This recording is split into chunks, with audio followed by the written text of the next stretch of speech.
we go live. I think we're getting there. Let's double check. And we are now live. Woohoo! Stream manager. All right, everyone. So I'm back after a long time away. Like I was never really here, let's be completely honest. So I figured to start streaming, I have been a Magic player competitively for a very long time. I really started playing the competitive circuit back when Kaladesh, actually before Kaladesh was released. Back when Eldrazi. Oh, I can't remember the sets before that one. It's been so long. Um, when the not Avacyn. Wow, I am all over the place. Oh, I started playing competitively when Shadow. Oh wow, I can't remember the names of it. Ah, that is pitiful. I'm just gonna say right before Kaladesh. I started playing Modern competitively with a crappy little mono white soldiers deck I made that I like went 5-0 out of tons of FNMs with it. And I was like, I can go start doing the tournaments and got absolutely crushed.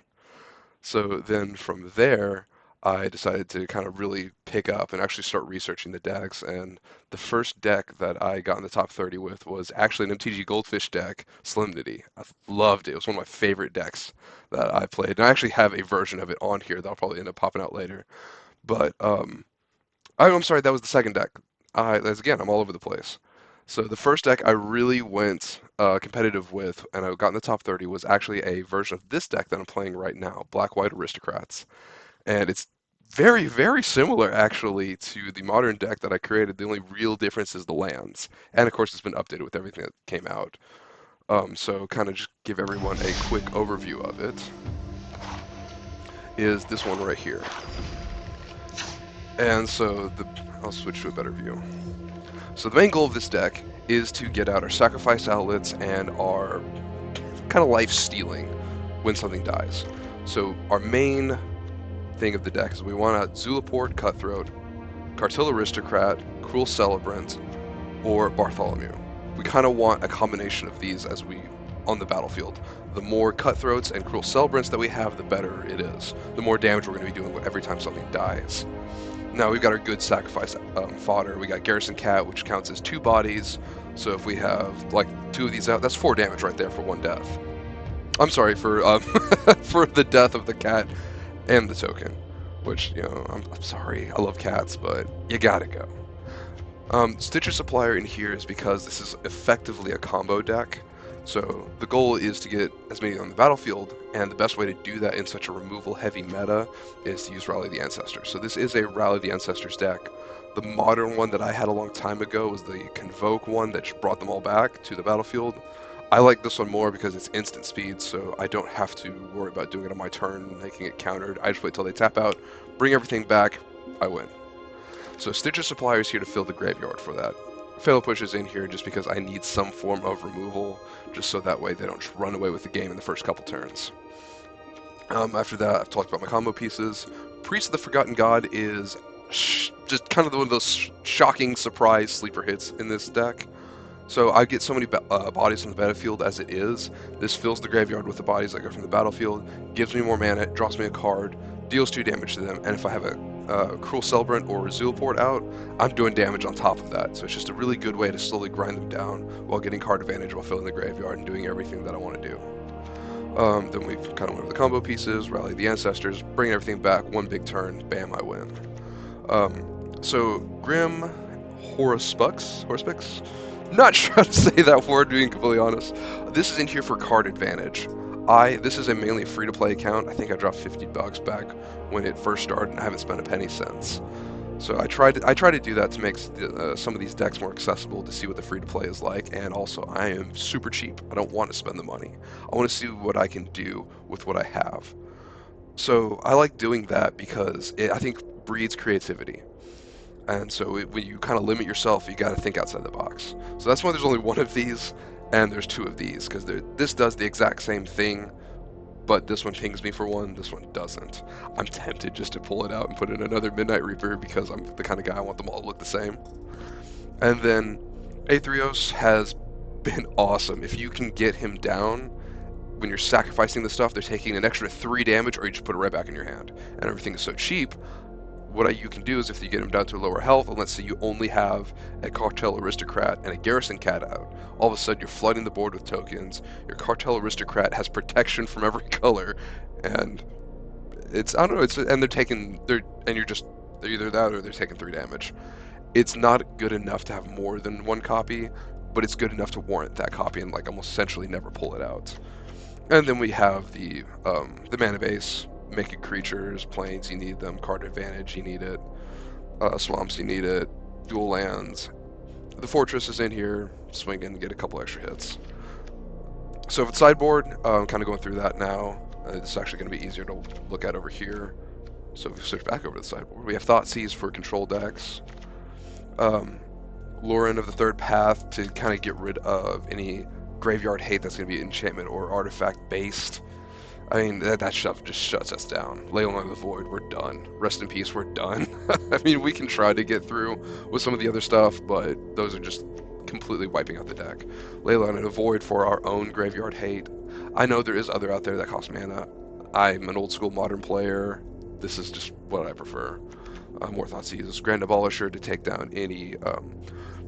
if it's a counterspell heavy deck, this is going to be great to help protect our combo. Archon shuts down any multiple play, like if let's Phoenix, what is that called? Twiddle, the land deck.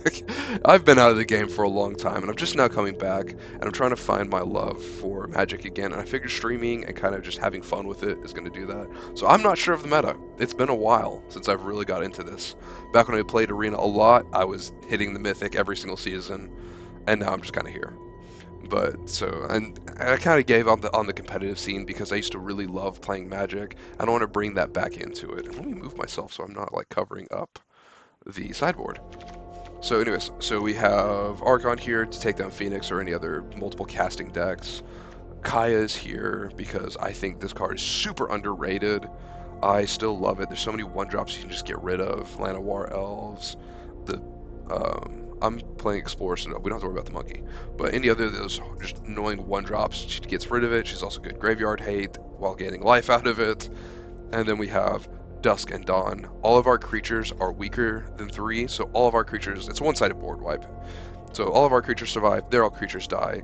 After we do that, we got a ton of stuff in the graveyard. Then we can return all that stuff back. So that's kind of the idea behind the sideboard. So I'm going to take this out. We're going to see how we do. I like to play a lot of different decks also. So if this deck starts to frustrate me, I will switch to another one. But don't worry, I'll go over that deck when the switch happens, because I plan on being here for a little bit. Alright, so let's take it out in ranked. I'm top of gold right now. Like I said, I haven't played that much lately, but we're going to start changing that. We're going to see what we can get back into it. So let me move myself back over in the corner so you guys can see. Now let's get to it. I have been working on a standard frog deck just because it's fun. Like I said, I'm not here to win, get back up to Mythic anymore. I'm just here to have fun. And the Frog and Toad books are just, I've got kids, and so those are just some great, wholesome books that I just absolutely love growing up with. And so I named the deck Frog and Toad. Alright, so Vibrating Wax. I have no idea what they're going to be playing. I like this. So we're going to keep this. We're going to be filling the graveyard, sacrificing our stuff, drawing cards, combo piece. Oh, okay, looks like we're playing Boggles. After that attack, and this is coming really loud through my headset, so I'm going to turn the audio down just a little bit. That's much better. If it's still too loud, just let me know. This is going to be hard. Hopefully, oh, I didn't select best of 3. So we're going to see how this goes. Alright, so definitely playing Boggles. They usually don't have this many creatures out. This is going to be rough, so we're not blocking. Alright. Put down you. Put down you. After. That's one of the best Stitcher hits I've seen in a while. That's fantastic. So we got double damage, double body, and the other Stitcher. So what I'm going to do here, I'm going to force them to sacrifice something. Taking out both of these, which is going to fill the graveyard, do just a little bit of damage. And we're going to see what we draw. If we don't even draw anything, we got 2 4. Oh, we got another Zilla board. I'll take it. Drop down you. This is terrifying. I don't know what auras they're gonna drop on it, so we're gonna see. But it's not gonna be good. Collected company? Yeah, that was never happening. So what might be a good play here is actually Cartel Aristocrat, because as long as they don't give it some kind of evasion, I can block forever with that.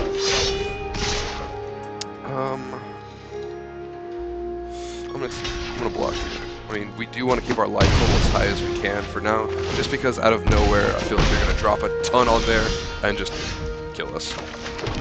So let's drop another one. Drop an Aristocrat.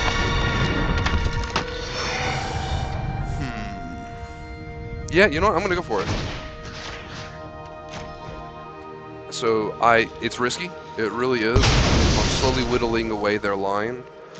Hopefully this will get us into another land. Drop both of these down. Get rid of one of those. He doesn't have another one of those cartouches. This isn't looking too good.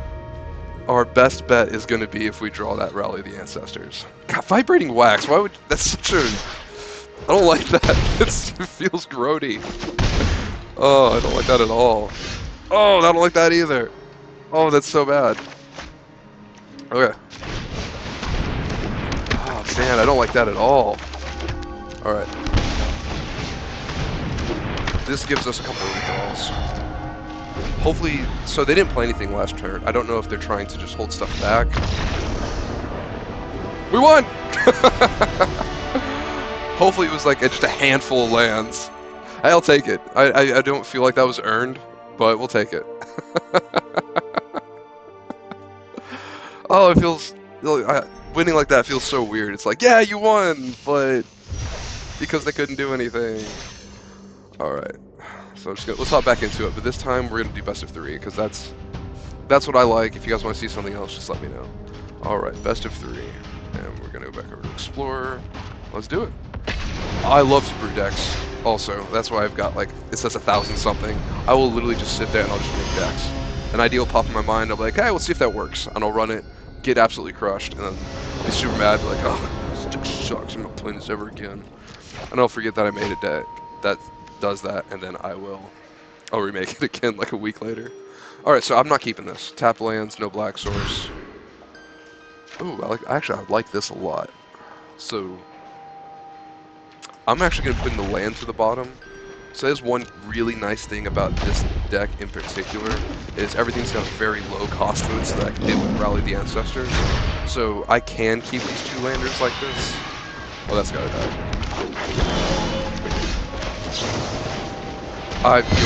You bolt the bird, you push the elf, you gotta do it this time, because I don't know what they're going to try to do turn 3.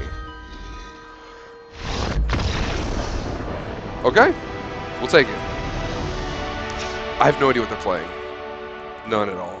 So, it's green. I'm going to bring in the board wipes.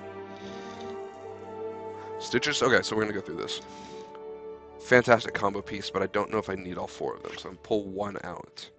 If they're playing green, I'm going to be assuming that they're playing a lot of creatures. This kind of plays into my removal along with Fatal Push. I'm keeping those in. I think I'm actually going to take out Bartholomew, because I really only need 1 sack outlet to go off and win the game. We're going to try this out, and we're going to see where we go. So like I said, hopefully it's just a green creature deck. So far we're rolling hot. I haven't had to do much, haven't been able to combo off. We're just winning. We'll see how long our luck keeps up. This is a beautiful hand. We need 1 more land, and we're good. We don't have the removal for him, which is sad. So we're just going to drop out Stitcher Supplier and see what we put in there. Oh, that's not good. I wanted this in my hand. Okay, so it is just a mono green creature. That's fine. That's perfect. So what I'm going to do here is I want to start getting these out. So with it being mono green, they usually don't have a lot of removal. And if they do, it's going to be fight-based removal. So I don't know. Fight-based, that doesn't mean anything. But the fact that they do have a lot of creatures is great, because I can just start throwing my little bodies in front and start... ooh, I don't like that. Start soaking up the damage and bringing it attack. Holy crap! Oh my goodness. Wow. That sucks. Oh man. Come on, we just want bodies. Yeah. Woo! Alright, so we're gonna drop in the celebrant. More bodies, just bodies. Just bodies. Removal on the land and one body. Okay, it's not exactly what we wanted, but we'll take it. This is not looking good for us. So it's the sheer amount of trample that they have. So that's 9 damage total right there. I'm going to assume that they have some, what's it called? Pump spell. And it's probably game right here. Yep, there it is. I'll listen.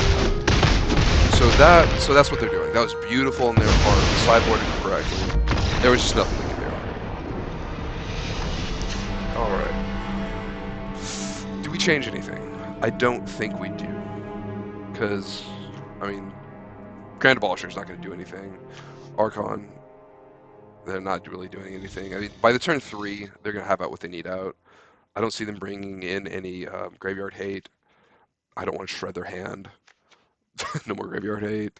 I mean, if we bring in these back in, what do we take out that furthers us? I don't really see anything. So let's go back. And let's pray that we get a better opening hand. And they don't just get that insanity and just drop it all over us. That sounds weird. Let's hope they don't just throw giant creatures that we can't block. You know what their deck's trying to do? We're just going to hope that that doesn't happen. And we're going to hope that our deck does what it's supposed to do. All right. Man, this was one of those cards, the Fungus Among Us, that I wanted to make work. I love creature decks. I love creature synergy. And so I love tribal decks, and I like weird tribal decks. And the fungus, I wanted it to work, and it just never did. But it's such an interesting and fun idea. In Pauper, though, I actually won a Pauper tournament with a fungus deck, and that was super fun. I'm gonna keep this because of this, and we're gonna see how good Aetherios is here. And we're going to pray that we draw into something better. So what I did for a little while with this deck is I did splash into Green for Collected Company. And as weird as it is, I didn't think it was worth it. Just because it added a lack of consistency. And, oh, hey, what do you know? There we go. Oh, I should have played that. And so anyways, that added a lack of consistency. So I was running into instances where I had green out, I needed black or white. And so just for the sake of consistency, suspicious. So what I'm actually going to do here is I'm going to build up my board the best that I can. I don't know what they're doing. Next turn I'll drop down Aetherios, and we'll kind of see where we go from there. This is super suspicious. Green doesn't want to work at instant speed, so they either have a whole bunch of massive creatures or pump spells. So we're just going to see how this goes. Let's get in for that one! Yeah, you can send a message to this cruel celebrant. Boom. I'm winning now. 19 to 20. Alright. I'm not scared of your massive 4/4 trample.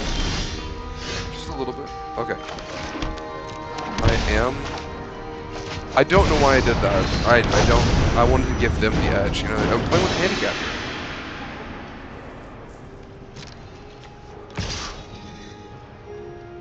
Do it. No, I'm not gonna do that. So I could have done that if I wanted to, just to see if he would trade with that. I mean, sacrifice this twice, get in 2 damage, but then I would be down him, and I don't think I want to do that at the moment. And I can use him on the backswing. It's an indestructible enchantment. God, amazingness. So let's see how he goes. So he's reading everything. I think he's putting together he robot number clone. So I think our clone is putting together what's going on here, realizing that if I stack this stuff, they're taking damage. This is getting bigger, plus that's taking damage. So I am going to call their bluff. I'm going to force them to use that pump spell, See if they're going to take that damage or give me the card back. Let's see what happens. So I don't think that they do, or they. So the reason why they didn't pump it makes me think that with this spell, the reason why it makes me think they're trying to play something else. So now they're going to have to decide, do I want to use another spell and pump it? Because I don't think they were counting on this guy getting his counters. And they did take the 3. That's every little bit helps. So now he's taking more damage. Okay, I'll take it. I will take it.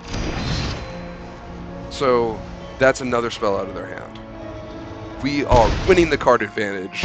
They've got 3, they're at 13. They have an indestructible 4/4 trampler. I think we know who's really winning this fight. So let's say that they take another 4. Or if we're getting them back. This is when this guy starts to shine. When we play a removal heavy. When we play against the removal heavy. I mean, because look, they're already down to 9. I mean, that's like 1 rally away. Not 1 rally, it's 1 rally and some more away. But that's a couple swings with that I'm not going to hover over.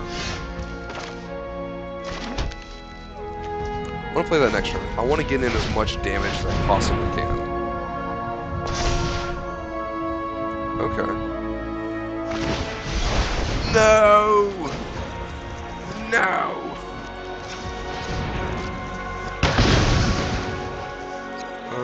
Let's take the action. This is so sad. Alright, let's do that. Oh, it does trigger! Yeah! Oh, he's giving it back. I'll take that. He weirdly ramped me. That thing over there, number robot weirdly ramped me. So they do have that massive pump spell. But now they're just throwing a lot of creatures out. So this is going to be a blowout. We have our creature, they don't have theirs. Solve all of that. They do have the opportunity to bring that back, but we can kill one of them with a Fatal Push. So this isn't game, but this does greatly slow them down. I wish it was game.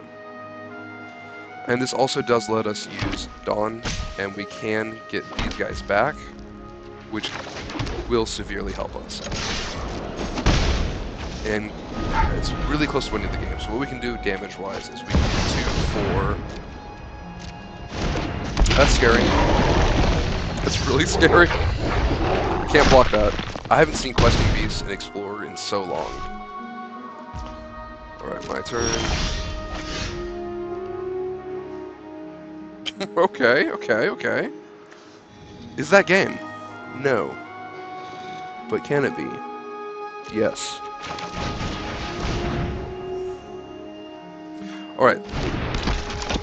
This is game. So this is the power of the deck. This is what I've been waiting to show. So I swing in.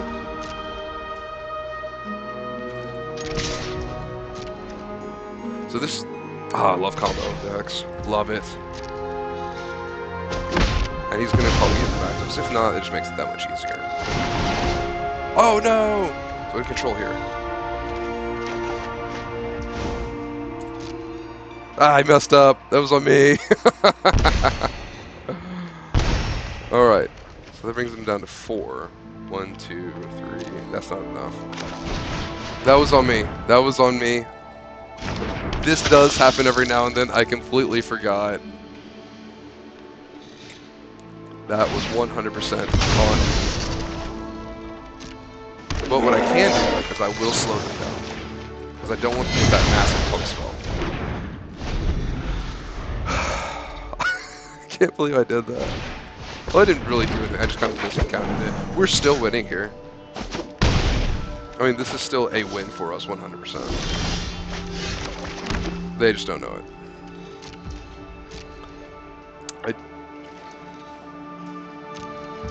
I'm not making that mistake.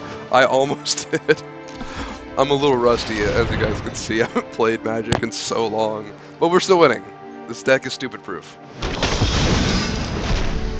And now for the fun part. 2 damage. Well, and there we go. I love combo decks. I mean, it's just combo and prison is our main type that I like to play. All right, so now we're in the real section of Magic. So here's where we're going to see if this deck can survive or not. Hopefully it can. I've gone Mythic with it before, but like I said, it's been months since I've really sat down and played this. Alright. Oh, we got a pack! Let's see what we got. As a free-to-play account, every pack helps. Alright. And I do want, so I will be later making a videos on how to evaluate cards for new players. So just kind of looking at this in a constructed setting, this is eh. It's a 1/1 flying lifelinker. It's got evasion, it's got lifelink, it's a 1/1. It's not terrible if you're playing an aggressive deck, but with creature power being what it is, and removal being what it is. Oh, excuse me. This deck just, or this bird just doesn't seem to play anymore. Look at the top 4 cards of your library. You reveal a creature among them with a power of 2 or less. Put it, or less, from among them and put it into your hands. Put the rest in the bottom. It's too expensive for what it does. I mean, it's a 3/4 body. You get to use that to take a look at it. In the constructed format, this is too expensive. In limited, if you're playing an aggressive deck, I can see this being pretty decent, especially as a mana sink. But constructed, no. Alright, we got a 5/3 for 5. Whenever a land reaches, you get a 1/1 token. It's too expensive for what it does again. And there's just, if you're going to be playing a landfall deck, there's just better cards out there, like Screwed Swarm. And again, that is a, I don't think that's in standard right now, but that's just this but better. Let's look at Vampiric Soulcaller, a 5 mana for a 3/2 flyer. This is terrible. I mean, when this creature enters, return target creature from your graveyard to your hand. This is just a terrible constructed deck. It's not big enough, or constructed card. It's not big enough. It's got evasion, but you're like, this is turn 5, and you're hopefully getting something out of your graveyard and putting it back in your hand, not even putting it on the battlefield. Terrible, terrible card. Alright, so if a player has exactly 10 life, deals 10 damage to that player. This is objectively bad, but this is one of those cards I would 100% make a deck around.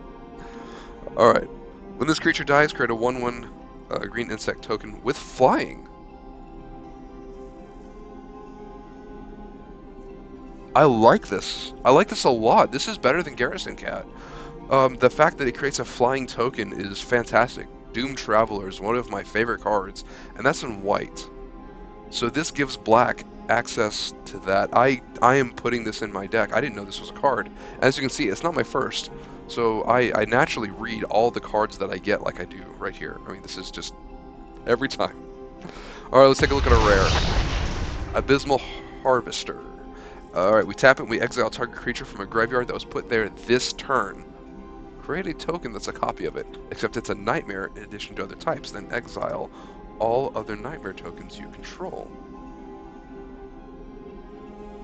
This is an interesting card. Objectively not that good.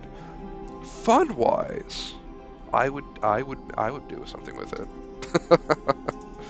That's super interesting. I might. So if like I said, I'm not spending money on this account. If I get 3 more copies or even 2 more copies, I will put this in there somewhere. That is super interesting. Alright, so we're going to run over to our deck really quick, and we're going to add in that 1/1. That is significantly better. I mean, the fact that it's got flying means that I can get in with damage. I love that. I really like that. How much would it be to bling this thing out? Can't do it. Okay. Holy crap, I have a lot of commons. Interesting. Alright, so now we're going to head back out and we're going to do this again. Saving. Alright, now that we got our 1/1 flyer, let's see what we can do. Oh man, it feels good to play like this again. It's been so long since I've done this. I got my coffee. So this coffee mug is actually one of my favorite coffee mugs. If you guys live in Arkansas and you come here, welcome to the Main Street Cafe. Best French toast I have ever had in my life. I mean, nothing even comes close to it, and they give you a really good amount for really, really cheap. It's been a while since I've been there, my grandpa used to take me there whenever we'd go visit him in Arkansas, and he always called it it was the working man's cafe. And my grandpa was a school teacher for many years. I'm gonna put this one down. Anyway, so like, well, not just a school teacher, he was like the head administrator of Searcy, Arkansas, and he knew, he was very well connected in the community. Everybody knew who he was.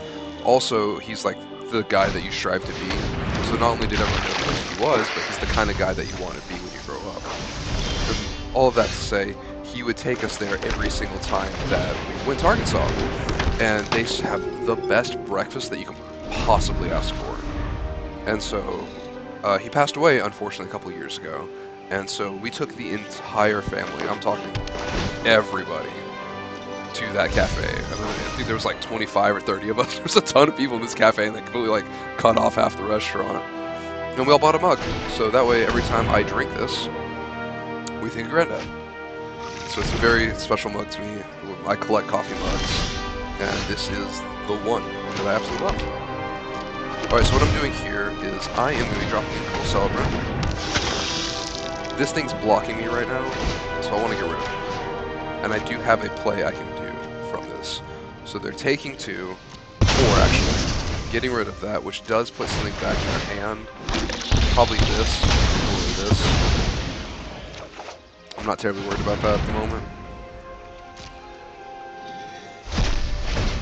And it's also espresso in here. I think this comes down and you get to... Yeah, well, we'll get rid of that. Oh! I'm too distracted by everything. That was misplay. Okay, so it's a roots deck. Alright, creature tokens you have tap, add 1 thing of any color. When 1 or more of your creatures leave your graveyard, create a 0/1 plant, then put a counters on it.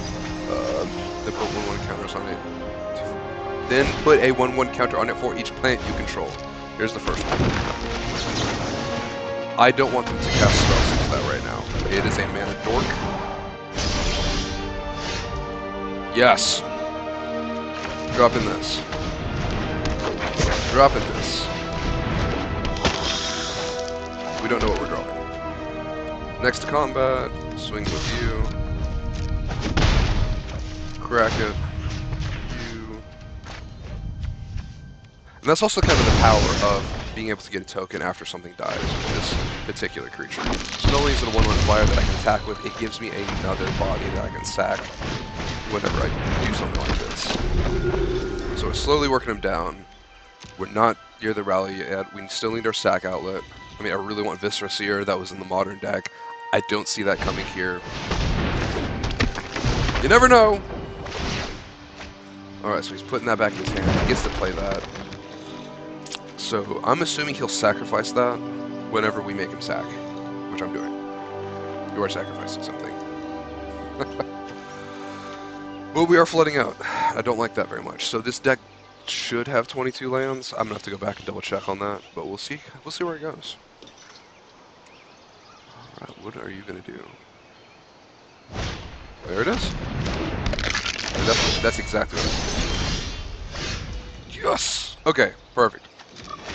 You sacrifice this and this.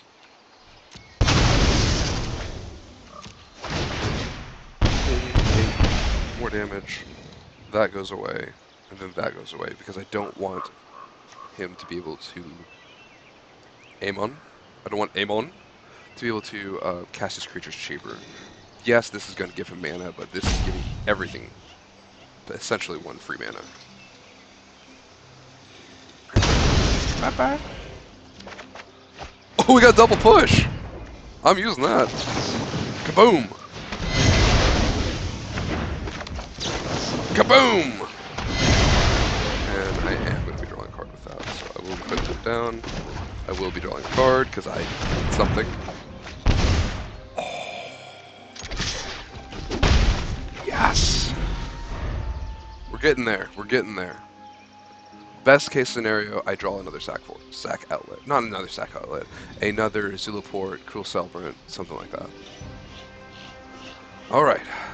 So I'm assuming they'll put this thing down, get him back to the hand, and then just kind of cycle that. I mean, that's what I would do. So you put that down, get that guy back, then you do more stuff. Let's see what else we have here. Ooh, that went to the graveyard. Well, that's bad for them. Alright, so let's take a look. Yeah, he's definitely going to be getting back. How do you say his name? Rutstein. Rutstein. I have been calling him Rasputin for I don't know how long. Alright, so let's see what we got. So, what I'm going to be doing next turn. Oh, did he gain life out of that? He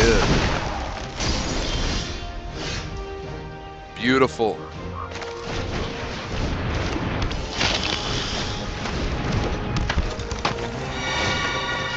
We are doing this because I want to get them down as low as they possibly can get.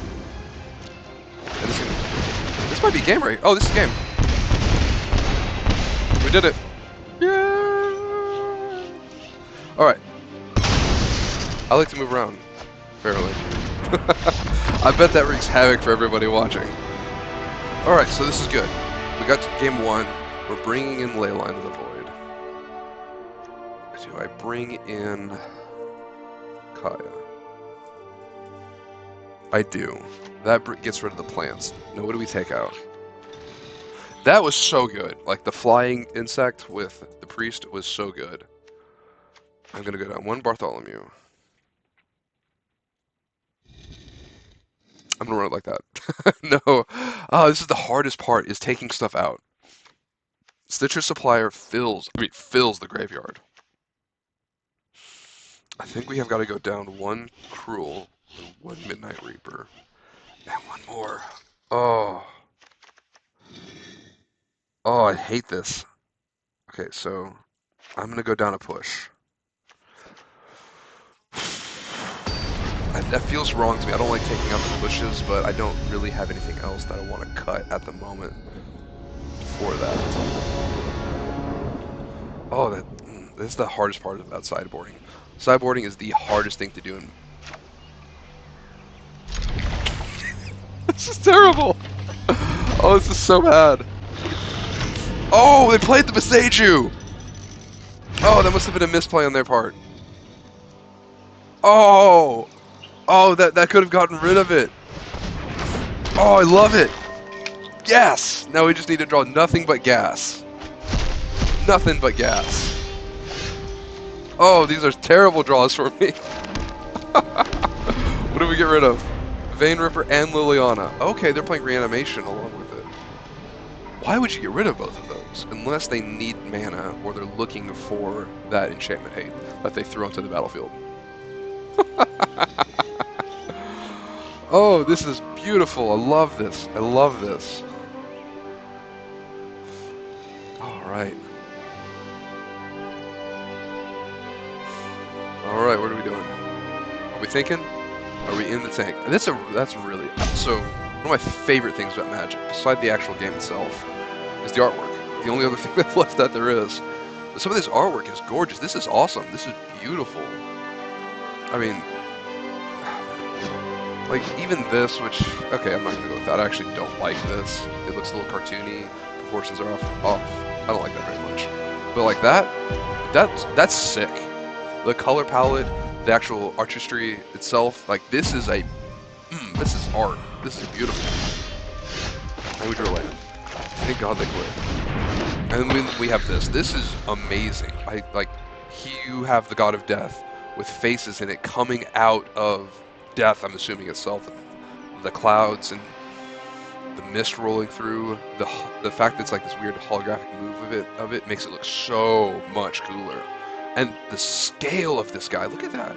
Is that a person or a statue? I don't know, but the god is dwarfing it as it's just rising out. That is art. That is so good. Like even the lands themselves. This looks, I mean, you have Star Wars integrated with this card. I mean, like you got a Star Destroyer right here. But in actuality, it just looks awesome. I mean, I'm assuming that's how it's connected to it, or it's riding on the cloud. It's just so, in other words, it's a floating castle Not just like a floating castle with like the nice little fluffy clouds. It's running on a thunderstorm. That's sick. I don't care who you are. That is a black castle riding. That just looks sick. We need our card advantage. I'm gonna be dropping this down. I have the bigger creature green deck. Even though they've already quit. We've won this game. I mean, this is in the bag. I didn't really notice their pet yet. I usually do the rock with googly eyes, but I think this thing just looks awesome. And it really fits the theme of the Aristocrats deck, I think. Alright, we won. Alright, so I'm going to continue with this deck. I mean, who knows? We're going to Mythic today. 100-0. Not losing a single game. And now that I've said that, we're going to lose every single game here, and it's going to be so bad they're going to drop us down to silver. They're going to be like, hey, you've lost so many games, we're going to make a special case for you. You're dropping out. Bye. Oh, nice timing. Alright. Yeah. Going at it. So the other decks that I have that we might be switching to later on, depending on how everything goes, is I do have the Blink decks that I'm working on, and I also have that Taxes, Mono White Taxes deck that I've been working on for Timeless. Alright, so the Loner cannot be blocked by Glimmers. I can't read for some reason today. Survival. At the beginning of your second main phase, if Cynthia Loner is tapped, you may search your library for a card, put into your graveyard, then shuffle. In the right deck, that's a super power. I mean, that is a super powerful effect. But she's got to survive, and she's a 1/3. She dies to anything. I mean, you look at her with the strong wind. She's so that's another interesting card. Deserves to be uncommon. Super powerful if you can get it to live. I like looking at the store. So we're gonna see what the store's daily deals are. If it's something that I personally use, I like to get it. If not, which is 95% of the stuff, I won't get it. Alright, oh, it was the stuff. So, okay, that Mono White Soldiers deck that I first built that just wiped F&Ms had this guy in it. I love this card. This is a super awesome, super strong Planeswalker. Man, this brings back memories. I enjoy it. Alright, so nothing here that we're going to be using. So the actual cards themselves, evaluating them. As long as your devotion to green and white is less than 7, it is not a creature. Whenever you cast a creature spell, you may search your library for forest or plains put onto the battlefield tapped. That's a fantastic ramp, but it's in the wrong colors for ramp. If it was blue-green, I could totally see people loving this card. The only other thing is it's whenever you cast a creature spell. So I mean, the white is what kills it for me. I could see this. You drop a Llanowar Elf later, and you're doubling your mana every turn, doubling your mana. Big payoff. It is too expensive, I think, for what it is, and it's in the wrong colors. All right, Kurnos, Colonel. We got the Colonel here, God of the Storms.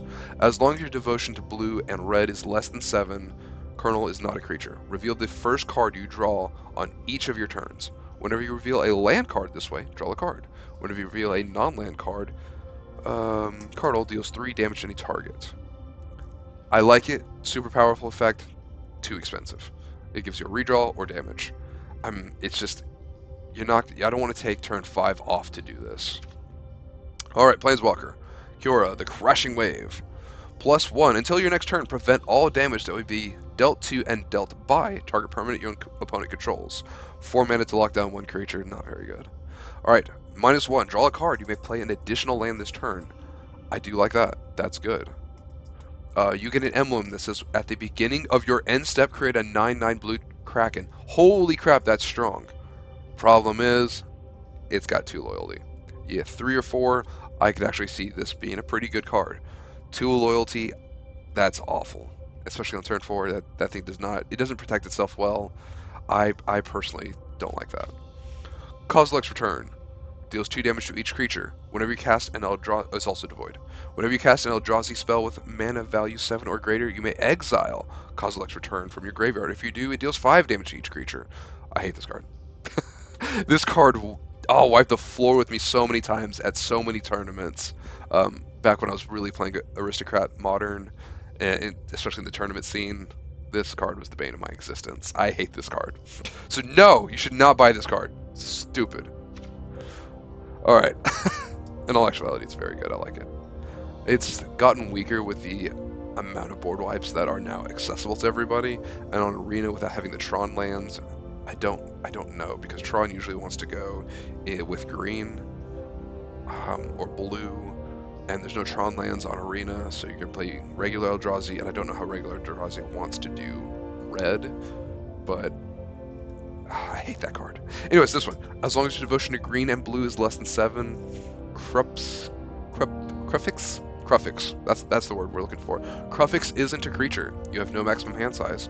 If you would lose unspent mana, that mana becomes colorless instead. That is super awesome. That's powerful. That is a super powerful effect.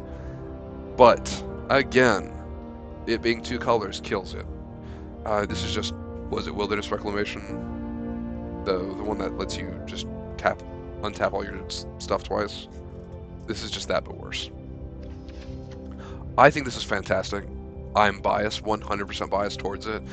So it's a 2-1 for 1. Again, that's good stats on by itself, especially if you're playing an aggressive deck.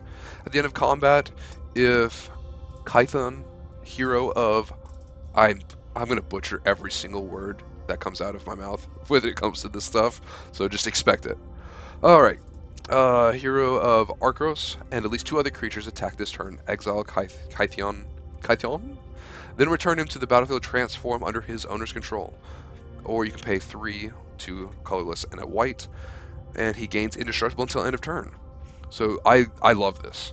So if you can honestly flip this turn 3 earliest, turn 2 if you've got, you're playing Boros colors and you've got haste, you can flip this turn 2, and all of a sudden you have a planeswalker turn 2 that up to 1 target creature an opponent controls attacks Gideon Battleforge during its controller's next turn. That's bring it to 5. If you're flipping this turn 2, that's super powerful. Until your next turn, target creature gains indestructible. Untap that creature. It's a fantastic blocker, great way to help it out, and it's also a good way to push damage through. Or until the end of turn, becomes a 4/4 creature with indestructible that is still planeswalker to prevent all damage that would be dealt to him. On later turns, flipping this turn 2, turn 3, I think it's great. It's not enough to just start shoving in every deck, but in a dedicated creature deck that is mono white or Boros colors, this card, I love it. Is it good with the power creep and everything? I don't know. I will have to go out. Pretty much all of the creatures from that original mono white soldier deck that I built are almost on here, except for the soldier that if I attack with 3 lets me put any soldier down. I can't remember the name of it off the top of my head. I can go get the deck later. I still have it put together because I'm nostalgic. But I should build that deck on Arena. But again, it's going to take a while since I'm not going to be spending money on this. Alright, Liliana of the Dark Realms. Search your library for a swamp, reveal it, put it into your hand, then shuffle. It's with the power creep that's gone on this, that's not a good ability for +1 and turn 4. So I'm going to pay 4 mana, I'm going to drop down a Planeswalker, and I'm going to go swamp. I'm going to take turn 4 off to search my deck for a swamp. That's not good. Alright, target creature gets +X/+X or -X/-X till end of turn, where X is the number of swamps you control. Again, that's 4 mana to give something -4/-4. That's not good. I mean, that's just, I can Grasp of Darkness that for 2 mana, and then play another Grasp of Darkness for 2 mana. Not good. Alright, says you get an emblem. Swamps you control have tap, give it +1, 2, 3, 4. 4 black mana. That's freaking good. That's really good if you have payoff. But again, you're going to do that earliest. So it comes down turn 4. You get up to 4 loyalty with that one. So you have, this is my 6. So 4, 5, 6. So yeah, you're dropping that. You're hopefully being able to do turn 6, turn 7. Not a good planeswalker anymore. So out of all of these, the only 2 that are worth it, I think, are Kython and Kozilek. But I don't know the meta on Arena enough, and I don't think this is good enough because I don't think Eldrazi's going into red. And I'm biased. I like that one, but again, I don't play it enough. I'm not gonna spend money on that. All right, let's go back to it. Let's get back to the gameplay that all of you here. There's so many followers that I have. The people in the chat are here to see. I've got nobody in the chat. I'm just sitting here throwing my voice to the wind. So we'll see how this goes. Oh, we're playing a mythic. Oh, oh, oh. Oh, I was hoping to club some seals for a little bit. I will be keeping this. Alright, so here's one. It does have more lands than I want, but it does have these three, which I think are very key to the deck. Hopefully they're playing Pirates. Grixis Pirates. Yeah. So usually what I do when I get up into Mythic is, even if I get numbered, I'll just grind out the, was it pay, it used to be pay 500 and just get cards back from that, but it's like pay 1,000 now and get gems. I usually just grind out that whenever I hit Mythic. Oh, we're playing Control. That's icky. Don't do that to me. Control is definitely our hardest matchup, because all they have to do is counter rally or board wipe us. Sometimes the board wipe does kill them, which I love. It just makes me so happy whenever that happens. Okay, so here we go. Let's get some Stitcher Supplier in here. This card was fantastic to draw here, so if they counter this, I just drop Cruel Celebrant.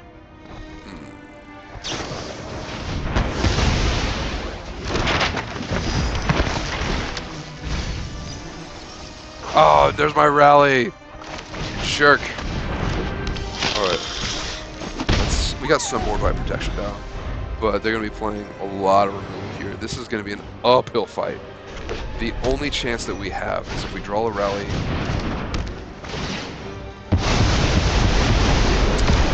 So that's game. that is 100% game.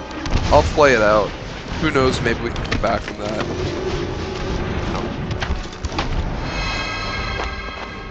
God, I move around so much. This chair spins, and I love it.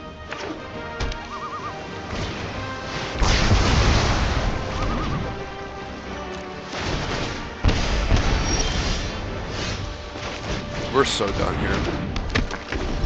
I mean, we're Dunskies. People told us, oh, there's no point. I'm conceding. I know. Alright, so I could play through here. We could get a rally. We don't have a sack outlet. They've got too much stuff locked up behind there. They're drawing cards. I drew a land. You can yell at me for scooping early. We are not. I don't want to show them the rest of my deck. We are not coming back from that. So we're going to bring in our Thoughtseizes.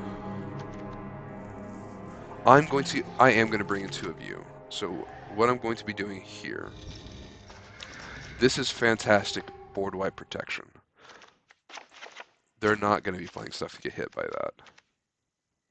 Priest doesn't feel nearly as good here, as we can't just make them sacrifice their own creatures. So I'm going to be running something like this. Thoughtseize to get rid of their hand. Is that, I think it is worth it. Because I can totally see them running Rest in Peace, and if they do that, we're screwed. But temporary lockdown, Lauren gets rid of that. We'll see. We'll see. We'll go with this.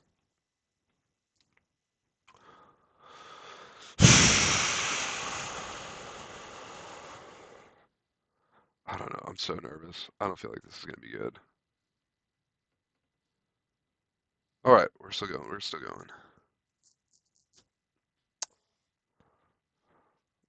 That was terrible. Click back on here. Oh, oh, they're deep in the tank. I'm playing such a fringe deck. What I'm guessing going on is they probably don't know what to sideboard. They're probably sitting there going, man, they're playing creatures. I would sideboard against them. I would play Graveyard Hate and board wipes. So that's hopefully what they're bringing in. I'm hoping they don't really bring too many counter spells, but we'll see from there. This is great. We have our combo piece in our hand. Now we just gotta fill that graveyard. So I'm not worried about turn 1 or turn 2 plays from them too much. So I'm going to be dropping Stitcher Supplier first, and then I'm going to Thoughtseize them. I mean, there's really, I don't see them doing it. And this also helps whittle away their health. Yow! That was the worst! Oh, that was so bad! Oh, oh, that was awful! Alright, let's take a peek. What we got here? Oh, that was so bad! Oh, that was awful! Counterspell, counterspell, digging, card draw. I'm gonna get rid of the card draw. You wanna draw cards? You're gonna do it the hard way. Boom. Alright. Oh, Oh, that was terrible. So whatever we play here is getting countered. I'm gonna do this. So you can't use that. They can use that. So I'm trying to make it as difficult as I can for them to play around what's going on. So they can exile that, but they're going to be getting rid of too much of their exile that. They can exile Grim, but they're going to be getting rid of too much of their hand to really do that. I'm guessing they're going to leave up Counterspell. That's nice. That's really nice. So hopefully here... Ooh, I got a message from something. Oh, MTG Goldfish is live. I'm competing with Seth! I'll see you out here, Seth. Going down. Alright, so whatever we play here is getting countered. I want to throw away something, essentially. I'm throwing her away. So he's going to counter that because it can look like a really scary card. Right here, it is not. Because they don't have any creatures for me to sacrifice. It completely expected. We have one counterspell out of their hand now. Best play right here is we get a land. We can drop... I want to drop Cartel Aristocrat. That's what I want on the field. So we know they've got the absorb. Perfect. Alright, so we're going to drop in Zulaport. This gets countered. He's going to absorb it. If he doesn't, that's suspicious. So what I'm hoping they're going is, oh, this guy got super excited, just drop Zulaport. No, I'm calculating this. So they're trying to decide, okay, they're going to exile it. Never mind. Okay. Annoying. Not the end of the world. We don't have any creatures in the graveyard. That's what's hard with this. So there is a high variance when it comes to this deck. You gotta have stuff in the graveyard to win. What this does do right here is this does protect me against lockdown. So if they try to exile everything, I sack it all. They only get Cartel Aristocrat. Which, granted, is one of the key pieces, so that's not good. Alright, here we are. So they are waiting to draw some cards. Let's fuel this espresso, and let's go at it. If I was them, since I'm not going to be playing anything right here, they're going to wait and draw some cards. When they do that, I am going to wait, actually. So this is where this card really comes into play, is in control matchups. I can constantly create those 1/1s, I can draw some cards here. Honestly, I'll probably be drawing cards because I really want to fill the graveyard. I want more bodies on the sack. Alright, let's go. Let's do this. Ah, it's Tefifi. I'm known for my excellent timing. Alright, we're going to draw some cards. Oh, I take that back. We're going to draw some lands. Oh, I didn't have enough. There's a huge payoff in this deck somewhere. And that's what we're trying to do. We're trying to get that payoff. This is so bad. This is so bad for me. Alright. We're going to go in for the attack. So they will be having a net loss of 1 life. That's not enough. So this is going to graveyard. And they're getting 3 life out of it.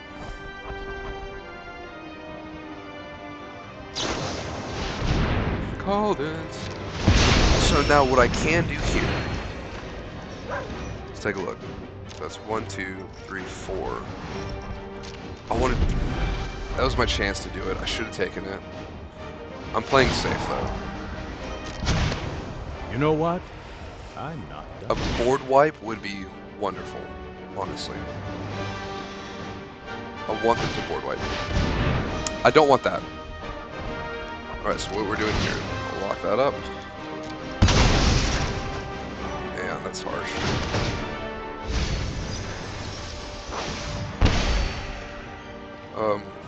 White.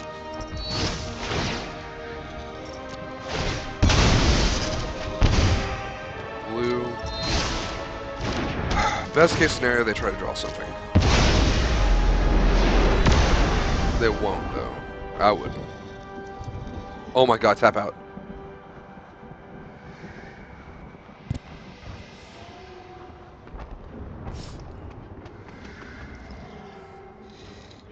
I'm not gonna look at my graveyard. I don't want them to give any of those away. Alright, let's take a look. I think that's enough. Let's take a look. So we have our sack outlet. We have 1, 2, 3, 4, 5. Yeah, that's enough. Let's go for it. It's now or never. Oh, we got it! Woo! Haha! Suck it!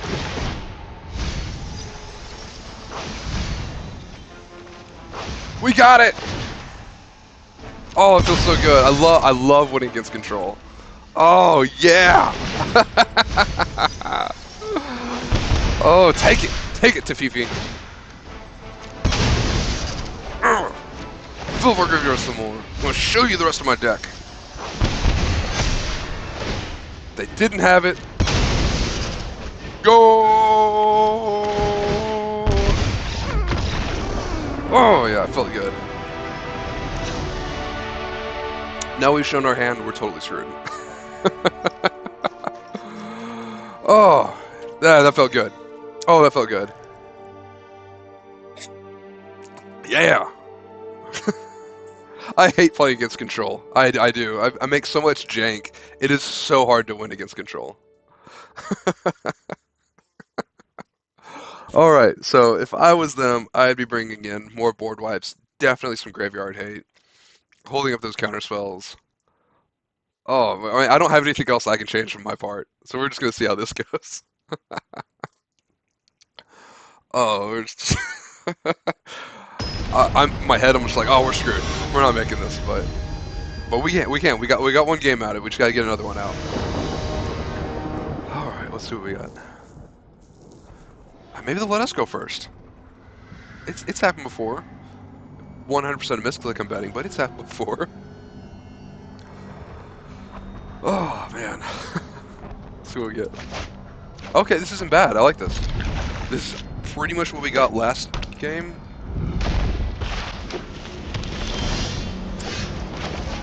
Jerk. Alright. Luckily, that doesn't do too much. Oh. Oh, okay, we need a rally. That's like game winning. Okay. That's... So they definitely have March just because it's holding up. They could have an opt or consider, but it's definitely March. So I am going to drop in some of it. I'm just trying to get as much damage in as we can, so it's just easier for us down the line. Definitely expecting counter spells. Thoughtseize is useless here, which is sad. Alright. Swing in first.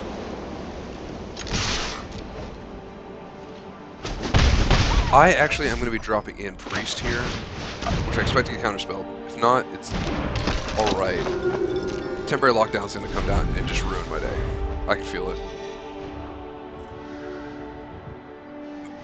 Excuse me. Here it comes. Be gentle. Maybe. Is it taking too long? There it is. Alright. Ouch. Alright. Alright, yeah, that was hurt. That was hard. That was hard, but hey, you know what? We got our courtyard. We're doing good. We do have a 3-2 beater. Yeah, I mean, you gotta play as aggressive as you can. It's just, with the amount of board wipes and everything that they have, I feel like it's an uphill battle, and then I personally feel like the combo is the only real way to win. But you gotta play as aggressive as you can. Oh, okay. So we can fill that graveyard up a little bit. We could Thoughtseize ourselves at some point. As a show of force. Alright, let's see if they can. If I was them, I wouldn't counter it. Okay, that's good. We just need a rally. We need a... Yeah, so I play a lot of combo.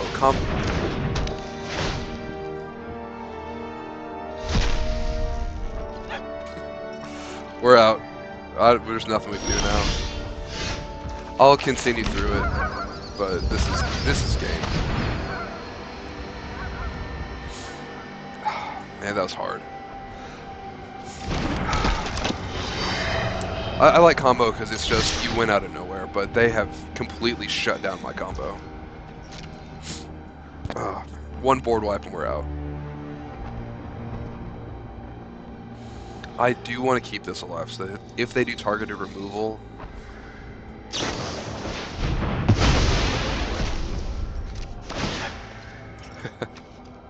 Oh, how's it going, Sophia? We are losing to control. How about yourself?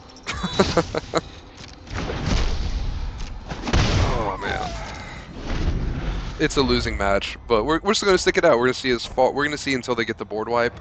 Then I'm going to thought to myself to concede, because there's no point in continuing after that. Oh, they don't have it. Good to hear. Alright, so they probably found the board wipe. But we'll see. We'll see. Let's see how this goes.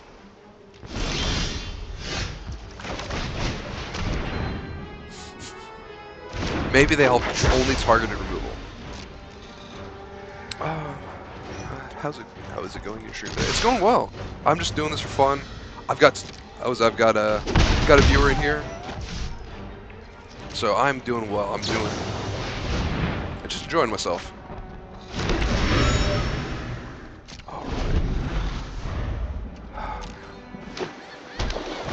And there's the board wipe. We're not coming back from that. Let's make our little token. Get ready for that 1-1 beatdown.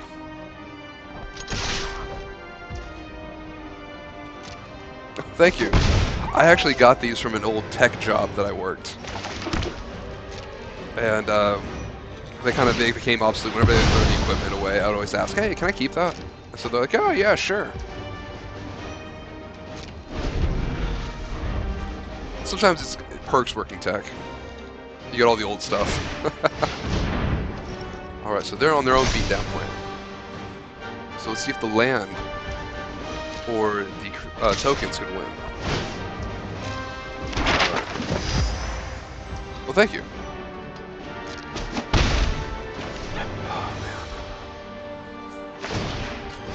I do like that land a lot. We're done. The Fifi's out. We're done. Well, he's not out. He'll be out next turn. I don't see a way that we can win this. So... Oh, that's just cruel. Oh, that's just cruel. So, okay, so anyways, your friend recommended you to play this game. Do I think it's worth it or not?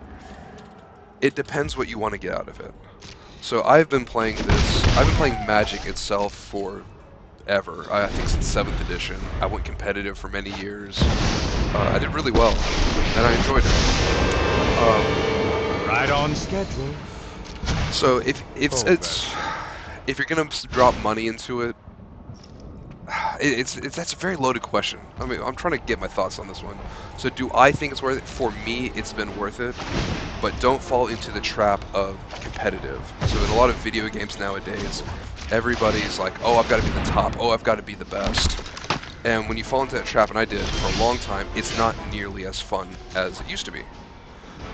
So if you kind of go with that expectation and you just kind of go in just looking to have fun, it'll be fun. At the same time, if you're going into it looking to win, it can be extremely frustrating because there's always somebody who can spend more money. There's always somebody that's going to have more experience in the game. So go in just expecting to have a good time, and I'd say it's worth it. It's a great little free-to-play game, especially on your phone. But don't be careful with the money. You can start spending lots and lots of money into this. It is essentially gambling when you're buying packs. So I've been streaming on Twitch 2 weeks. I'm not a long-time streamer.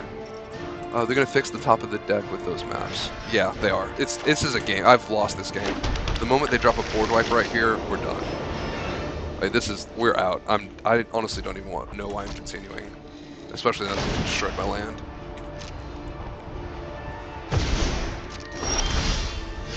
Oh, okay. Let's see what we can draw. I mean, we're kind of still in this. They're at such a life total. We'll see. I've been playing for 10 plus years casually. I play a lot, but I'm not competitive. I like to have fun and try to make jank work. That's the only thing that I do. I only try to make jank work. Even when I was running competitive tournaments and getting the top 30s in the pro circuits, not the pro circuits, the GPs and everything like that. I was still running jank then. A lot of the finely tuned competitive decks, they're just not fun to me. I don't know, they're just so boring.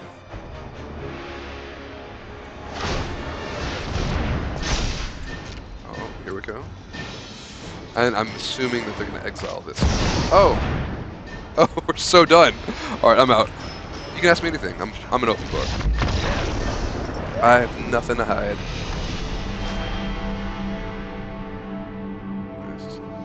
You something? Sorry, I don't know what you something means. Alright.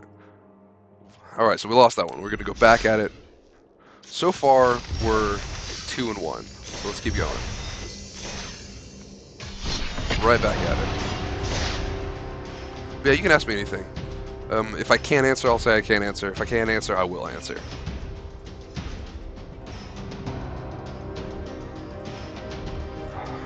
And if you guys want me to try to build a deck with anything, just let me know, and I'll do my best, and I'll talk through my deck building process. I am working with a limited pool, because I am free to play, but I'll do my best. Alright, ooh, I love this hand. This is beautiful. So we don't have a sack outlet, or a way to fill the graveyard. Alright, yeah. Alright, actually I'm a graphic artist, and I work with streamers and gamers. If you don't mind, may I share my suggestions according to your channel? Yeah, go for it. Sure. Yeah. So I want to start getting down my worldwide protection as soon as I can. I'm doing this for fun. I'm always open for improvement. If you want to offend me, you're going to have to let me know, because I don't get offended easily. Yeah, sure, anything you want. I'm not a graphic design person. I'm awful at it, if you couldn't tell from my channel.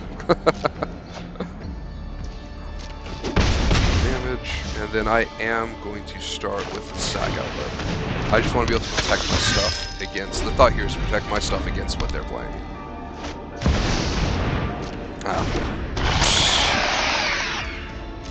Chump change.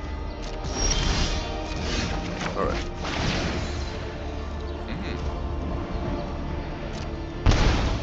My Discord. I'll have to look it up. Okay, this gets interesting. I am going to play you, actually. So what I'm going to do here is... Oh yeah, so I'll have to look at my Discord. Sorry, I'm all over the place. So what I want to do here is I think I am going to talk with Bartholomew, and then I'm going to use the Infestation Sages to hopefully bait him into blocking, and then we can just kill it. But I'm doubting that's going to work. Alright, my Discord. What is my Discord? Okay, pick up. Blocks. My Discord is... First, we're going to do this first.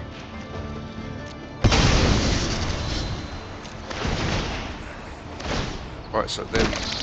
I want to see what they do here. Oh, they're going to give it back! 100% going to do this, then. Oh, it's beautiful.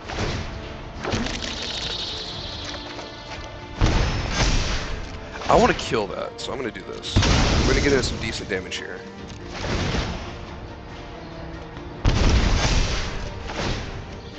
So not only did we just straight up kill the Bank Buster, we did a lot of damage in.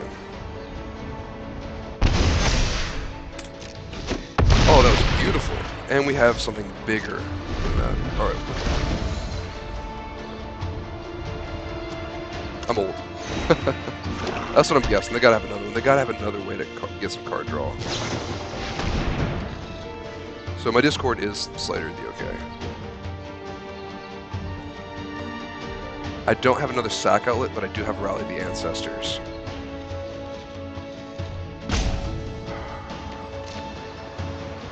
I think I'm gonna go with So that's another possible 4 damage.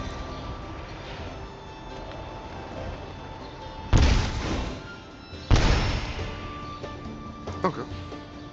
Thank you for the Discord message. Ah, there it is. Oh. Okay. Oh, they get back. Okay.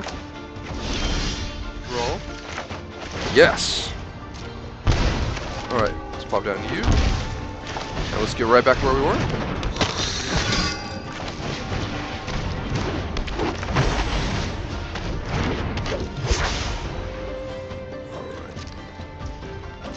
So this is where the power of Aetherios really comes in, is when they start putting it back to command.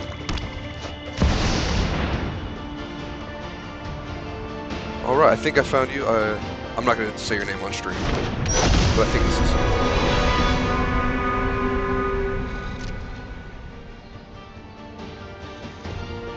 So this is great here, so what we can do is we can block both of these.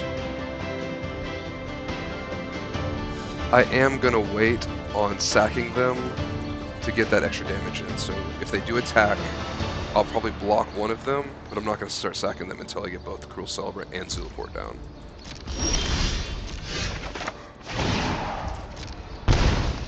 This is so good.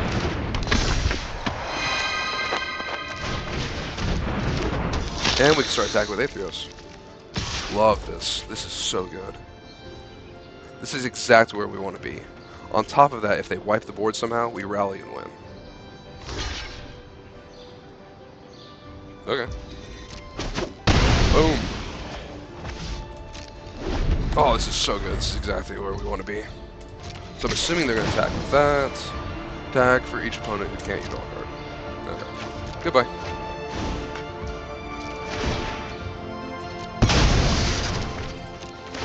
We're going to be taking tons of damage here. Thanks.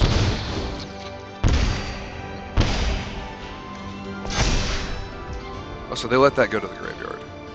So we're going to sack here. We actually might have the win right here.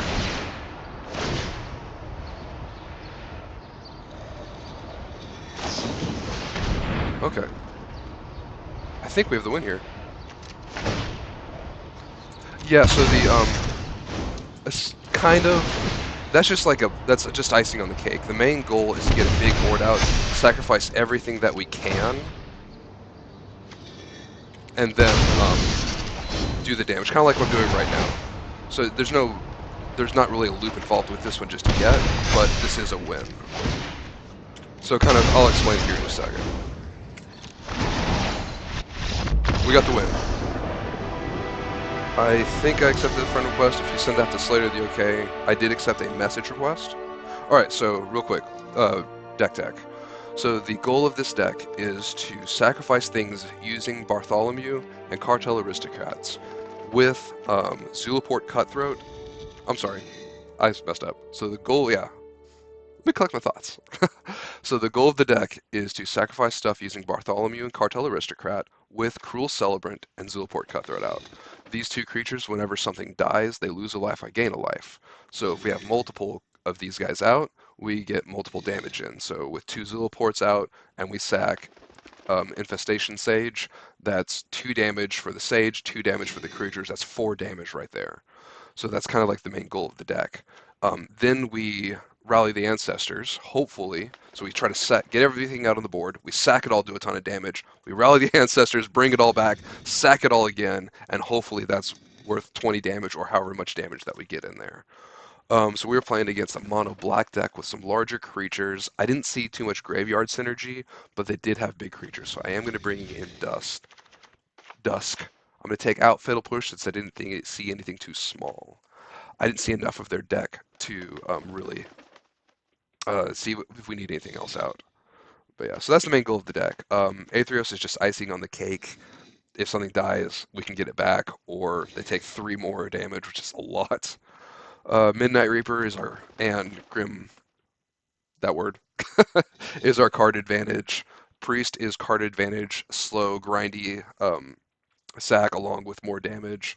Stitcher Suppliers to fill the deck for rally, bodies, removal. It's a fun deck. It's one of my favorite styles to play. This and Prison. And we're doing well with it so far. We're actually doing better than I expected. So far, our only loss has been to Control. This is awful. That's not bad. Let's keep this. So, it is a slower start, which I don't like. I usually like to have some type of one drop. Just in case. Alright, so let's drop that down. I am going to be dropping down 3 so I can sacrifice something to make it a one drop. I'm going to send you a message, Sophia.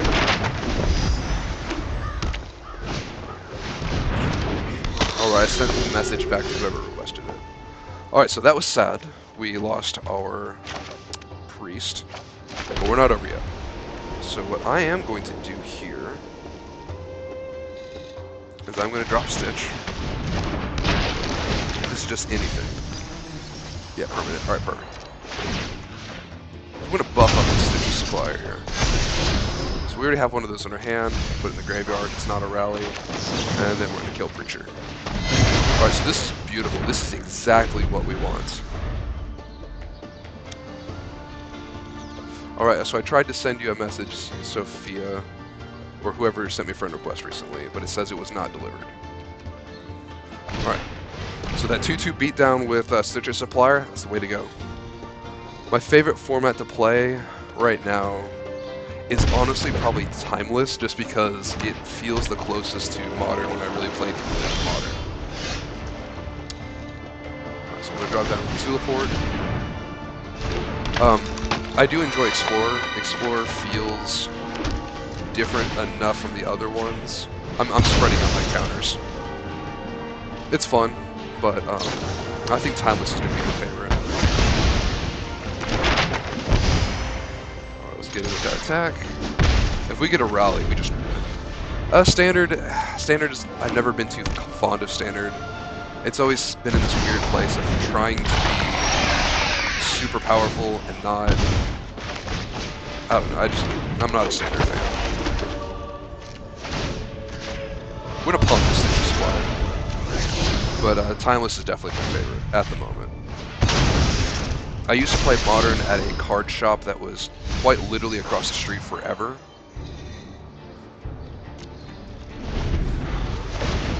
I didn't get a friend request. Maybe I'm reading this wrong.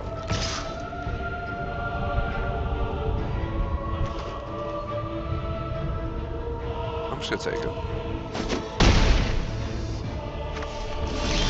Yeah, it just says Slater the OK. Count. Display name Slater the OK.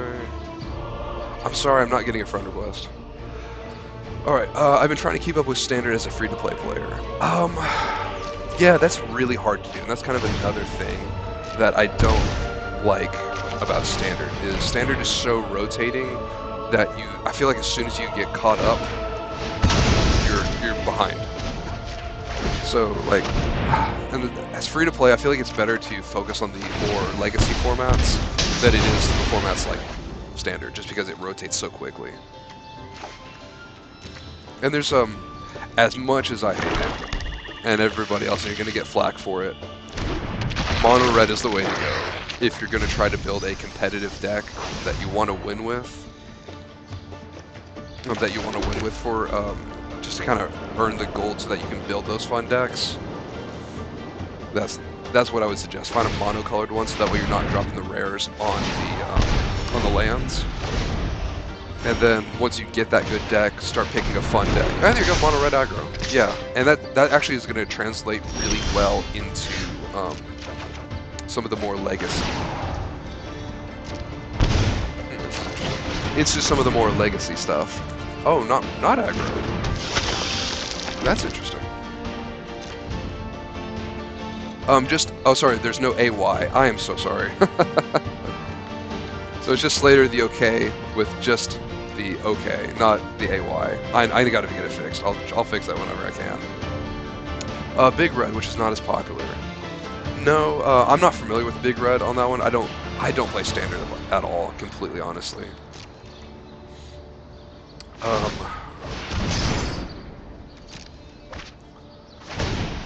I did for a little bit, like with the Frog one, but my Frog deck I'm messing around with, but I am not familiar with Standard.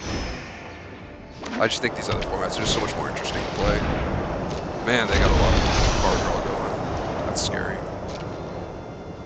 So I am going to have to start attacking here and hoping that my stuff dies. Man, we really need that rally.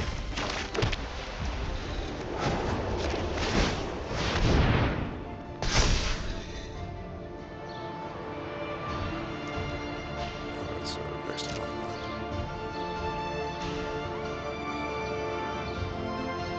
So I need to leave some stuff up and blocking. Getting alive. We just need a rally and we win. So here, I'll type in the chat. So that's, if you want to, that's my Discord if anybody's looking for it. Yeah. But keep your stupidness.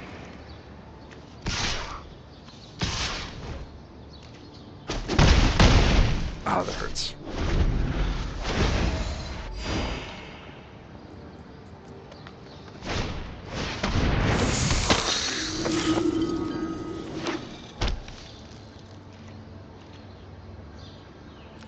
Man, we really need that rally. If we get that rally, we just win. Or more lands. More lands. We can always cast bigger things. Oh, we're so dead. Oh, we need that rally. I don't even know if that actually works anymore. So we have 1, 2, 3. Oh, we have, yeah, 4, 5. That's 5 damage per dead thing. Oh, there we go. Notifications. Alright, I accepted the Discord.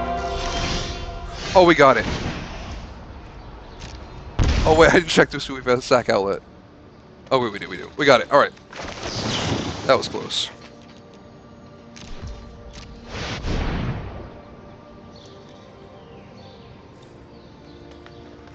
Oh, we got it. Oh, yes.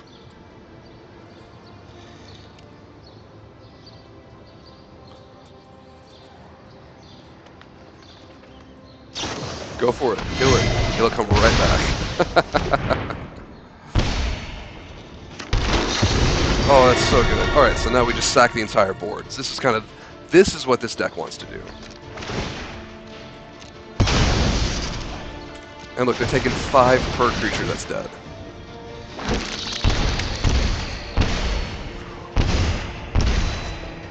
And on top of that, we can actually give these guys protection from black.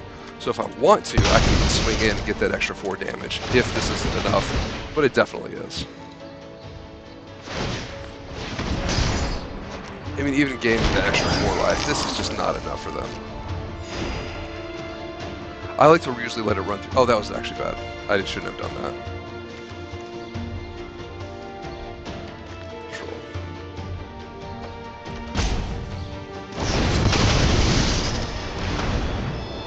Alright, he is targeting who? Which one are you targeting? Targeting that. Okay. We're just gonna sacrifice the rest of the stuff. This one.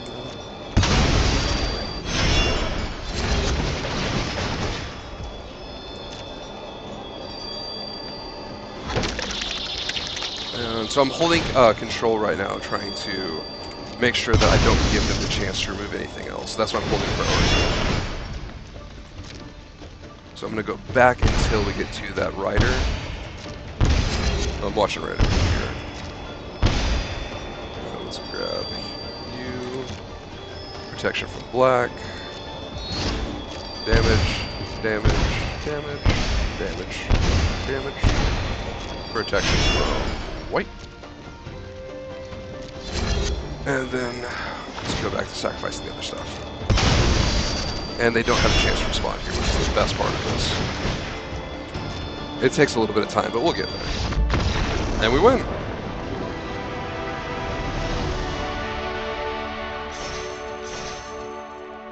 All right.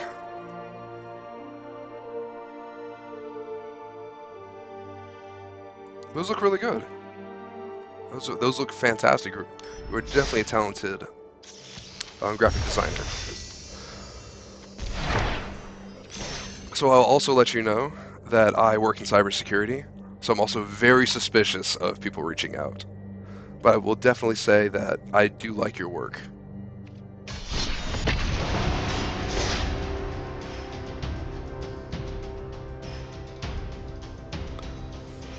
All right, so we're hopping back in. And I also don't know if I'm going to be streaming full time, which I would love to do right now. I mean, like I'm having a ton of fun doing this.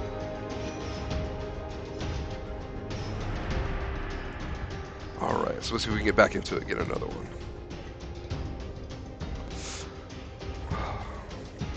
I am shocked we're doing so well. Last time I took this out, I think I got stomped like 3 times in a row, but it was 3 control decks, just one after another.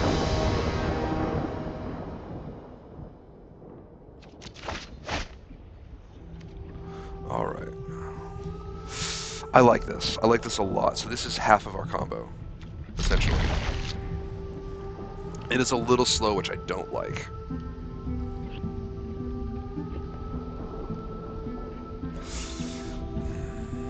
So, okay, so the goal here is what, depending on what colors they play, if they're playing some kind of creature-looking colors, I'm going to be dropping down Priest first. If they're dropping some kind of control colors, I'll probably play Aristocrat first. So these are control colors, so I am going to be dropping down Aristocrat. You can get, it is shocking how much damage you can get in with Aristocrat. Push. It happens. Oh, it's a discard deck. Oh, we've got those in hand. No. Oh, this is not good. All right, so discard can be really good to play against or really bad to play against. So, ouch, that hurts. That really hurts. So I am going to get rid of a rally because there's no point. We don't have a graveyard. We got nothing in the graveyard. Oh, this hurts. Oh, this is in. Oh man, this is. So we dropped on the bank cluster. I'm still going to get some stuff in here. I think I'm just going to try to get in as much damage as I can.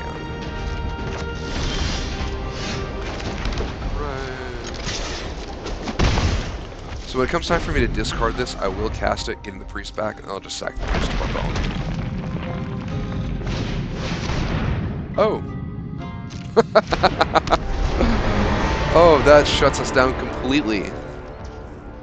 Oh, we're screwed.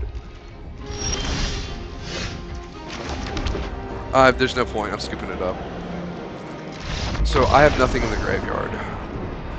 Can you keep creatures in hand to discard and rally later? I could, but the problem with that is every time I discard a creature, they're going to get zombies back, and they're going to be sending those zombies straight at my face. So I'm going to bring in my own discard.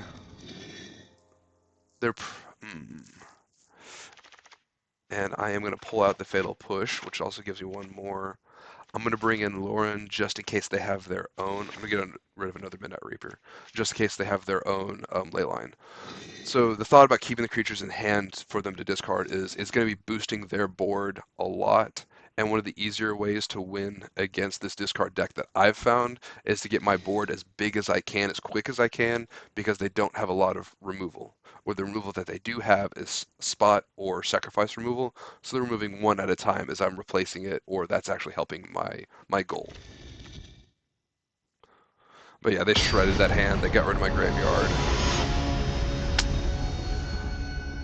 So the best thing that we want is to have a graveyard, have them discard to it, kill the creatures to it, and then draw a rally off the top. Oh, okay, this is decent. I actually like this. So we're probably going to lose this, but best case scenario, we drop Sage, Celebrant, Aetherios without getting just absolutely shredded by the hand. Doubtful that'll happen. But it could happen, it could happen.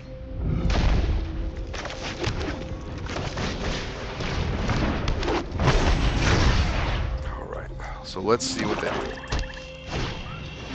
There's the Thoughtseize. Goodbye, Aetherios. That's what I take.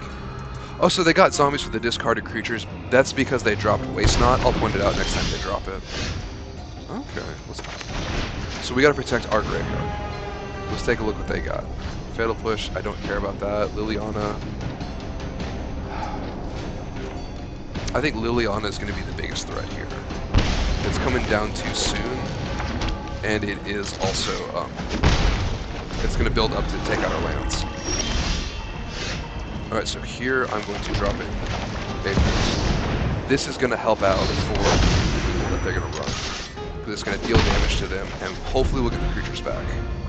So yeah, this, the Explorer, they have it's kind of built around this card called Waste Not, and whenever you discard a creature, they get a zombie. Whenever you discard a non-creature, non-land, they draw a card. Whenever you discard a land, they get mana. Yeah, why not? So let's do that.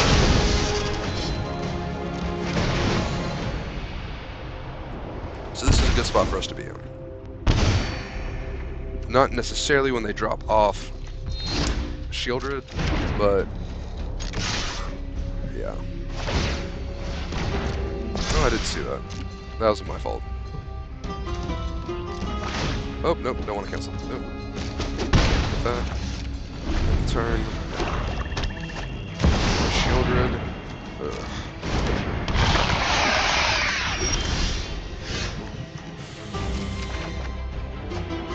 Okay, this makes this interesting.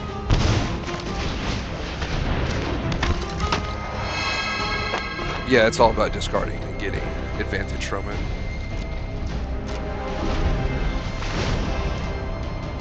It's a popular deck when you get to the later formats because control is so powerful.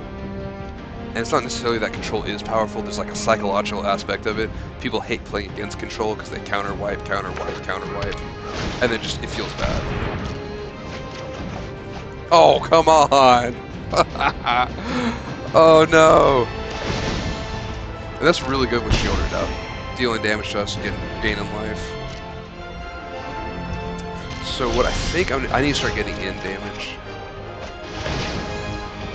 I'm going to start discarding. Not discarding, sacking my stuff. So next.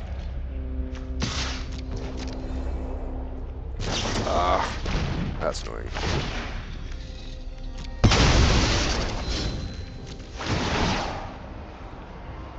Back to me? Nope. Picture from black. Ugh. That was rough. I mean, if I was them, I'd do the same thing.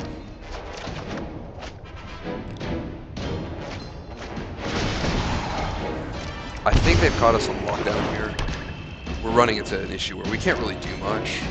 I can start pinging them for 2, getting 1 back, hopefully a flyer, but I'm going to very quickly be running out of bodies. So this is where drawing away Midnight Reaper or Rally would be super useful. I shall see it happen.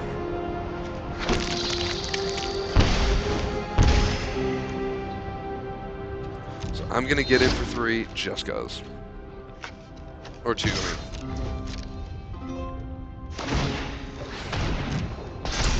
That was a misplay on my part. I completely forgot that Mutavault is a thing. Oh.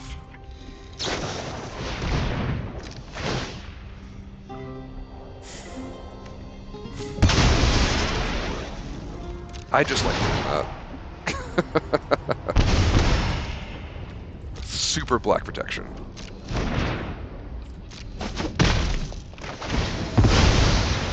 So I do like this that they're dropping way down. If we draw a rally here in the next turn or 2, we got it. So this is the card that the deck is built off of. Whenever an opponent discards a creature card, create a 2/2 zombie token. Whenever an opponent discards a land, add 2 black mana. Whenever an opponent discards a non-creature, non-land, draw a card. It's just fantastic for this deck. And we win. Hopefully. We'll see. Alright.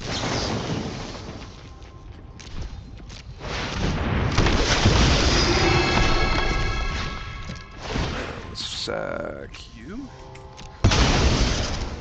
Get that damage in. Yeah! Alright. So now they know that we're playing out of the graveyard. We gotta be more careful about that now. I don't have a good way to get rid of Shieldred.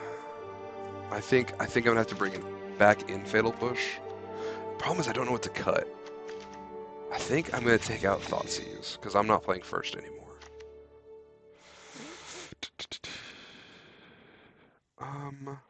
I didn't see Leyline of the Void, and honestly I don't think I'd play it if I was them, because you have Go Blank, which I was blanked on. Alright, let's bring Midnight Reaper back in. So we're actually running back how we originally ran the deck, which I think is kind of funny.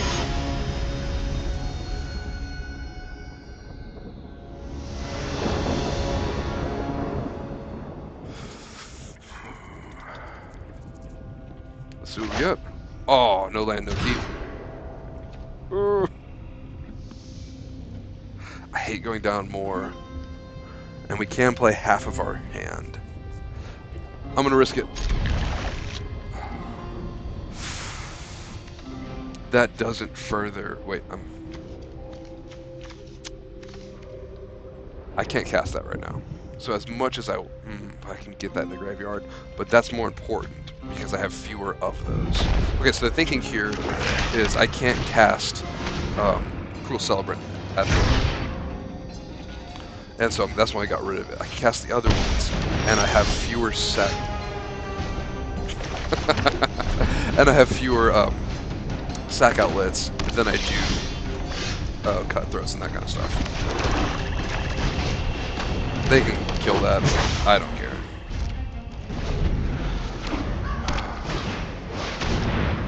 That's hard. So, but that's okay. We're gonna get rid of our non-creatures. Excuse me. Oh, we draw land.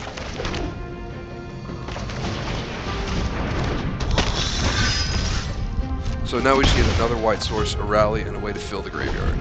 Hopefully they'll do it for us. Alright. Well, that kind of works. Go it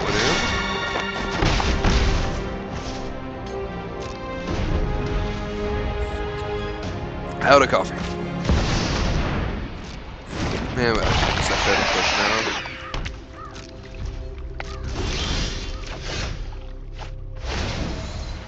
Okay, this is interesting. So I am going to be swinging in with the hopes to kill Shieldred, because I don't want them gaining that life.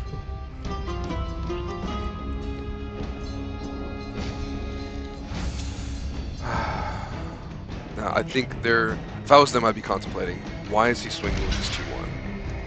Alright, I'm going for it. I can't let them gain too much life like that.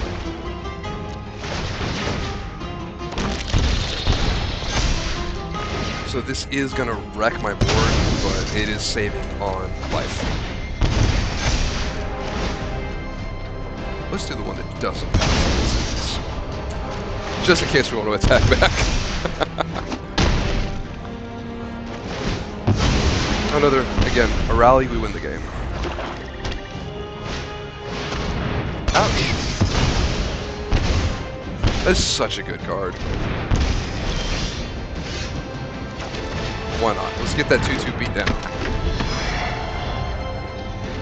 It is. I'm a huge coffee guy also. So I was actually in the military for 6 years, and while I was out there, or while I was part of that, I actually got not deployed, but I got stationed in Hawaii. And if you want good coffee, Hawaii has phenomenal coffee. It's so good. I don't attack.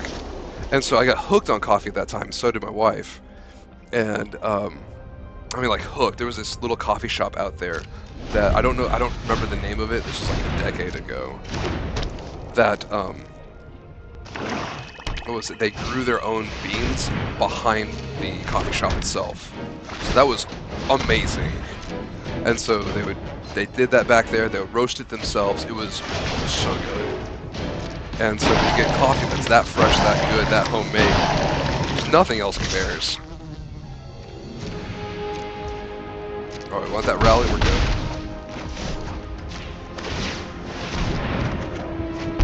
Not a rally. Not a rally. But it does add to the board. And it's good card draw. That's another thing about this. Alright.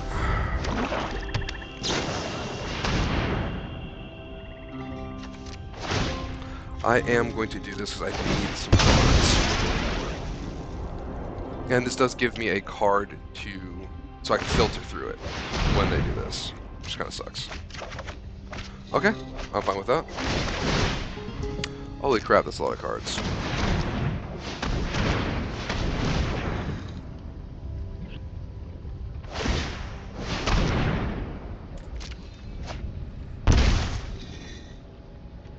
So I get to draw my card. Okay. Black.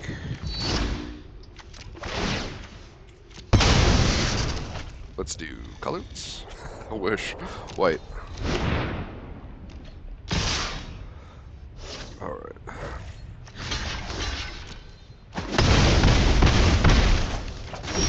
Oh, there it is. Beautiful. And we win. Alright. We're on a roll.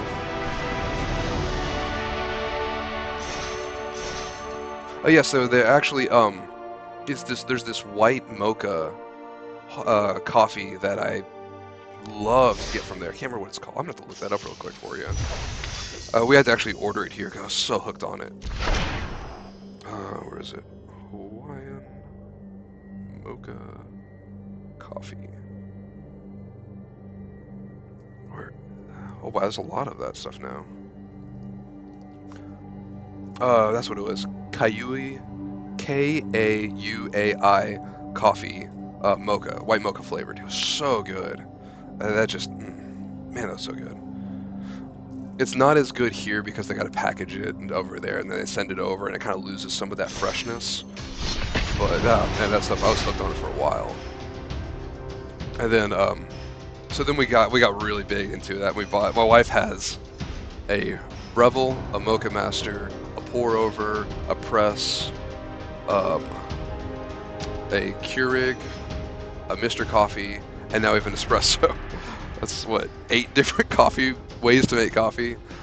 And they were all really fun for a while until we got the Nespresso, and then that just makes the best coffee to where it's like, we don't use the other stuff anymore, because it's like a Keurig, but it makes restaurant level coffee, like better than Starbucks. I don't even go to Starbucks anymore, just because the Nespresso is that good. But at the same time, it does limit the flavors down a lot. So that's why we have the Mocha Master whenever we want to get like a nice pour over that of a flavor that you can't get somewhere else. That's not the case. I'll keep this. I need the double white source, but I am going to get rid of this one. Alright. I'm going to fill up the graveyard with a creature. It's one of the combo creatures, so I'll take that. Oh? Okay, we're playing Bobble. That's interesting. So they're not going to block that. Or if they do, that'd be fantastic. So that's just... So you do want to... If you do end up trying to make this deck, it's actually super cheap and easy to make. The lands, I think, are where all the rares... The lands in Rally where all the rares come from. Oh, yes! One land. I will take it. Alright, so we're going to swing out the road. Alright, so my girlfriend is a manager of a coffee shop on a college campus. We also have a lot better of coffee making devices. Yeah. I know coffee is... It's so expensive when you go out and you start making it somewhere else. But it can be really freaking good. Okay, so... We're going to be playing against... Bob. So I think she's warranted to get rid of the enchantments, or the auras that they're going to be dropping on it. These aren't as good because they're not going to be killing the creatures, but I will be chump blocking with them. Priest is fantastic here. Push is Hmm. They've got hexproof. I don't know how I feel about push. So I'm gonna go down one Cruel Celebrant, one Bartholomew, and one Midnight Reaper. Oh yeah. But yeah, there used to be a place on my drive to work back when I worked help desk in IT called the Grindhouse down in Houston. And oh, I like this hand. The Grindhouse down in Houston, and I never went in, but it always looked really good. It had really good reviews, and I love like little fancy coffee shops like that. Not fancy, just like mom and pop places. Okay, so that's annoying, but we've got the tech against it. So I am going to drop off Cartel Aristocrat, and we're going to hope that they don't remove anything and send it to the graveyard. Okay, they got the lands. They made sure they had the lands this time around. Alright, cannot be blocked. When I attack Scry 1. Oh, double rest in peace. Okay, that's annoying. So we're going to be racing here, it looks like. Oh, man, that's hard. I'm going to get rid of one, just that way if I draw another one, we can go back to using our graveyard.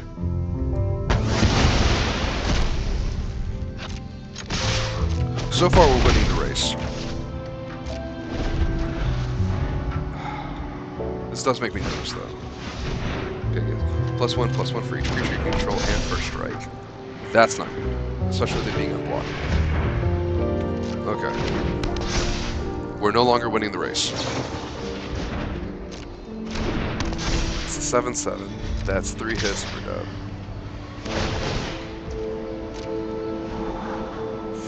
I guess, so our best draw here is going to definitely be Priest. But I don't think we're going to long enough to use it even if we do draw it. So this shuts down Zulaport because this matters when a creature dies.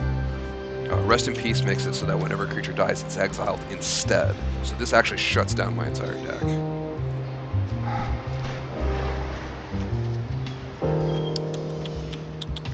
I'll drop it off just in case we survive for some weird reason.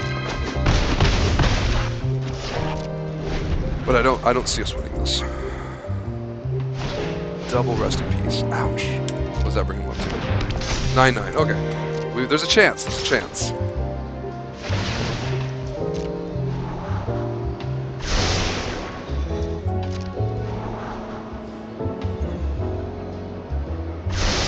Oh, they sent both of them to the bottom. So what I'm going to do here is I'm going to have us draw a card with this guy. With this chair. To a player, you may draw a card. Which one's the given Fierce Obsession? Okay. So we're both drawing a card. I'm looking for another low-red. Didn't get it. That's game.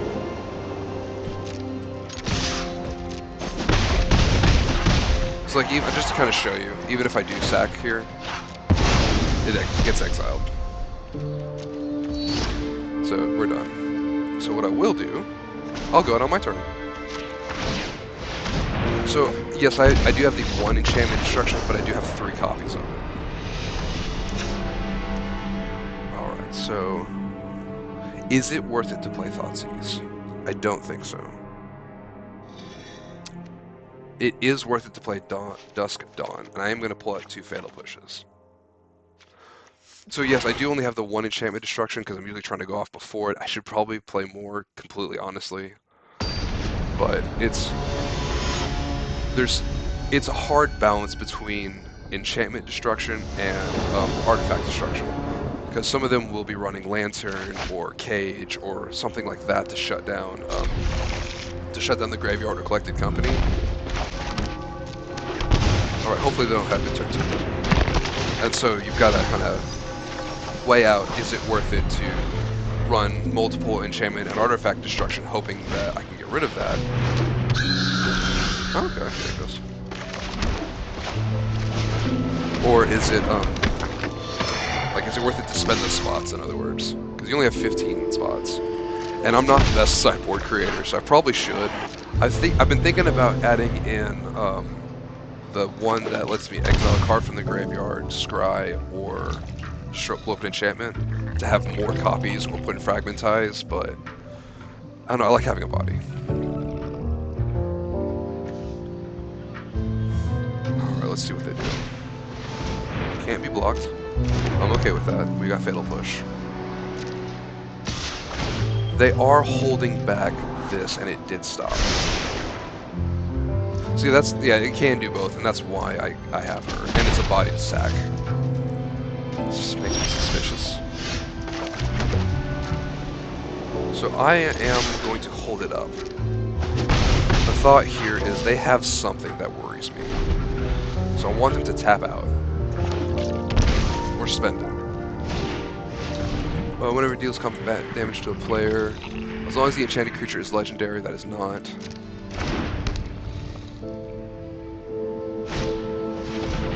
I'm assuming they have something that makes it indestructible.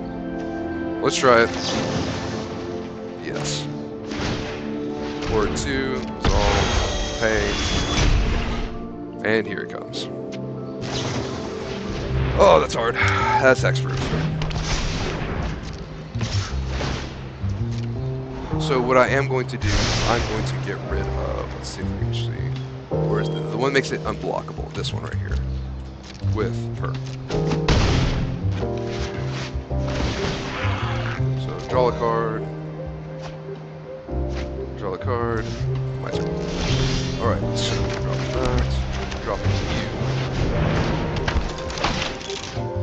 Alright, so we want to get rid of cannot be blocked, deals combat damage, hexproof. So we're going to get rid of that. So now it can't be blocked. So we're dropping you. Next combats. Get him with some damage. And does a rally win us the game? No. So we're playing the long game.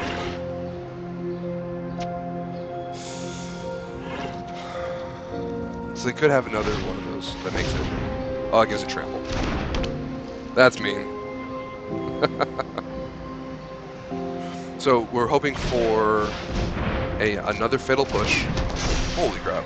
Okay, so we need Fatal Push or Dusk. And we win. I think that's it. You need removal. Priest doesn't do it. Zulaport doesn't do it. I think. Let's find out. Let's see what we got to. Oh wait, no, it does do it. We got there. Woo! We got there again. Whew, that was close. I was sweating there. I didn't think I was going to make it. We got there. Alright, so that. We've only lost one. We're still going.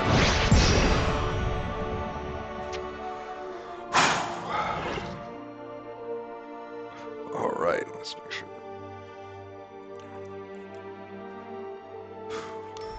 I was sweating there. I was sweating. Alright, now let's keep going. I don't even know what rank we are. I'm just kind of playing that fun. Oh, man. But yeah, so it's sideboarding. If you're a newer player, sideboarding is the absolute hardest thing to do in best of 3. But I think it makes it also the most fair, because then you can swap out stuff like this. If I know that they're going to have Rest in Peace or something like that, then I can just get rid of it with my sideboard cards. I can't keep a one-lander. So this is good. I think I'm going to have to get rid of Aetherios, which really sucks. I like that card a lot, but he doesn't do anything on his own. So turn 1, Fortress, turn 2, Priest, turn 3, Bartholomew, leaving up Fatal Push. So this is a good turn 1 to 3, and we'll just kind of see where we go from there. Oh man. Nervous. Well, it was really awesome talking to you. But yeah, I'll be on tomorrow, but I don't know when the next time after that is. I'll catch you whenever you're back. Alright, so we'll stick Aetherios to the bottom, and let's go.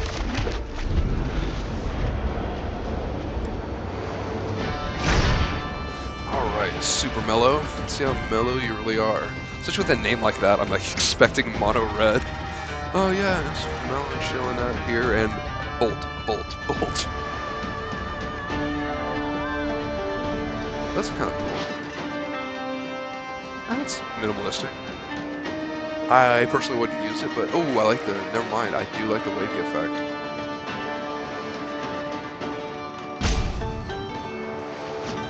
Oh man. Mono green, Llanowar elf. Alright, that changes. No ramp for you.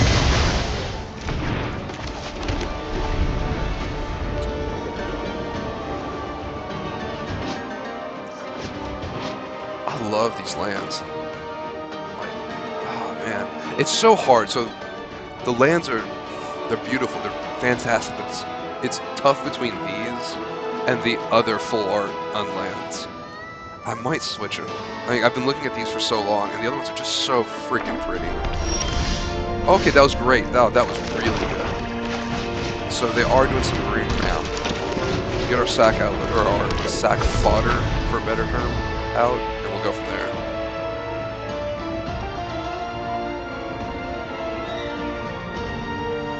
Alright, so mono green monsters is what I'm betting. Mono green ram, mono green something. So that is why you always bolt the bird, push the elf. I like to say I'm gonna push the elf. Just imagine the line of war. Alright guys, I'm on battlefield. Gah! Alright, what are they playing? Because whatever it is, it's gonna die. Oh! Roll. Okay, that's not a creature. Yeah.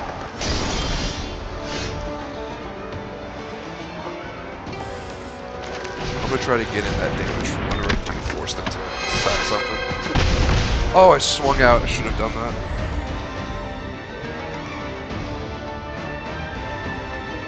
Oh well.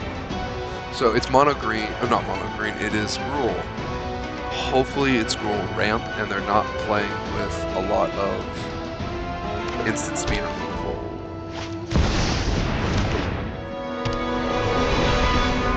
That's interesting. I haven't seen that in a while. I love this card. I think this is such an underrated planeswalker. I love making new friends. Okay. I'm sending Bartholomew to the grave.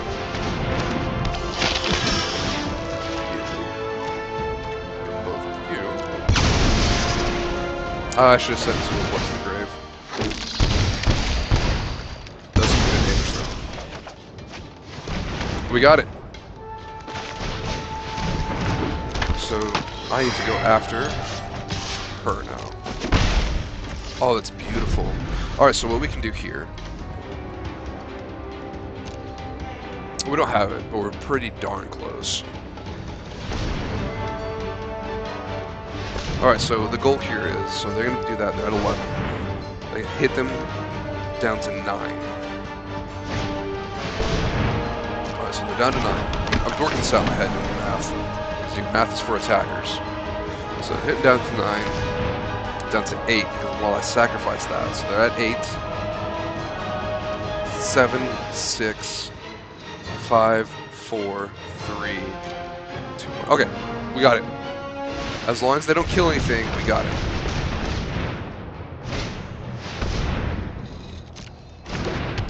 We got it. We got it. We're good. Now, what do we side? We're not sideboard and board wipes. I think. Oh man, I don't know. I'm gonna have to rework my sideboard before next time. Yeah, of course they're going off. This is the most annoying thing about the green decks. They can play their entire hand. I know Nixus would neuter a lot of fair decks if it got banned, but I hate free mana. I hate big ramp stuff. It just doesn't. I came from a very fair time of Modern, so it just doesn't feel as fair. It doesn't feel right. I feel like if you're gonna get your mana, you got to earn your mana the hard way. You got to go to your 9-to-5 job, work your butt off, and then when you get right, then you can get your mana. Alright. Is this the counters thing? Yeah, I don't care about that. Alright, so draw your card. I think we win here. We're really, this is like, I'm deep in the tank right now. Diversity Yeah, is we our win here. greatest Okay. strength. Because those are both green. completely tapped out. Oh, this is such a hard... Alright. So here to you. Sack that. Take the 1. Protection from green. Next. You go in there. Damage. And we'll do this to you. Submit. Sacking both of them. Dealing 4 damage total. Bring them down to 4, which wins us the game. Oh, math. Math is hard. Math sucks. Oh, even better. Yeah, we got it. And adding even more. Going there. I'm gonna make sure that was quick. That's way too quick. 2. Alright, there we go. Oh, that was so fast.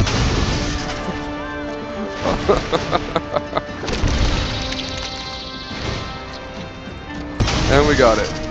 Taking down mono green, or rule.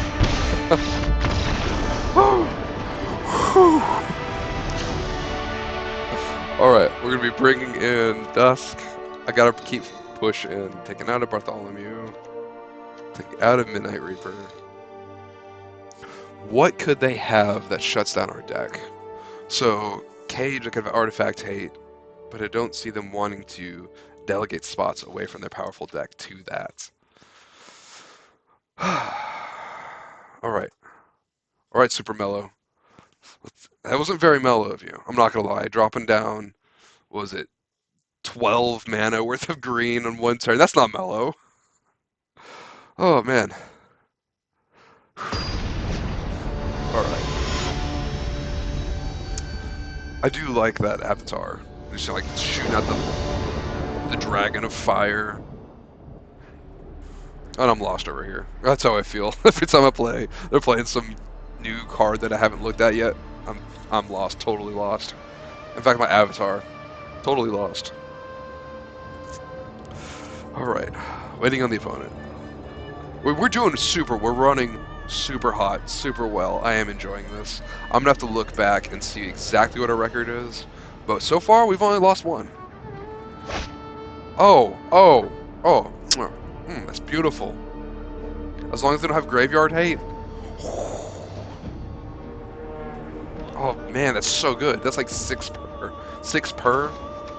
Oh, that's... I'm keeping that. I am snap keeping this. No! They have it! No! Oh, we gotta bring in Laura, whatever her name is. Oh, oh.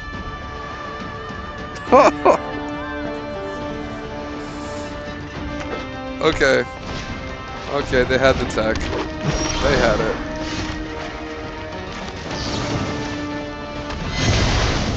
That hurts. That hurts so bad. Over here talking crap. They drop the cage. I don't think they're gonna have Artifact Hate or something like that. They're playing mono green. If I was playing that, I wouldn't want that.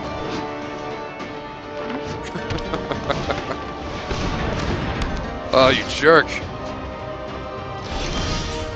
We have to do this the old-fashioned way. I'm gonna beat you down with a bunch of tiny creatures. God, Vector over here shrunk my creatures. Little tiny sage.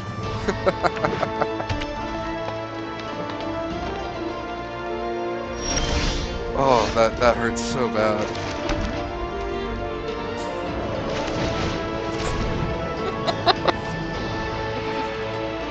I think it's funny because I completely talked myself out of it. So if you guys want to, 9-year-old jokes is somewhere I can get some cheap viewers. Nah, I'm good.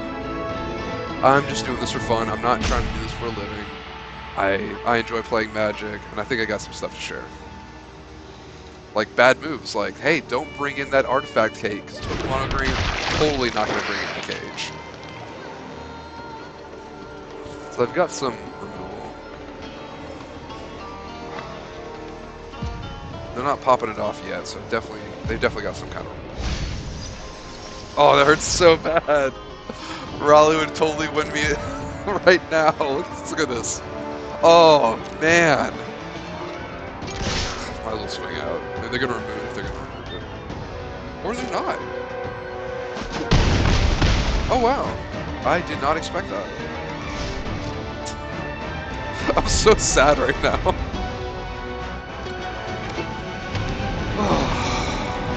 Alright, what does this thing do? It can't be countered. Alright, trample and haste. Okay, yeah. I'm assuming that they're not going to attack with it. I wouldn't. I've got to hold it back. We can't push it. Well, I've got to get in as much damage as possible, honestly.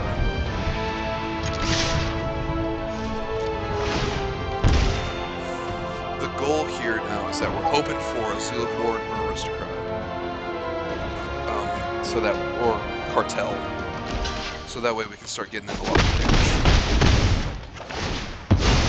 So this is good, we get to draw a card.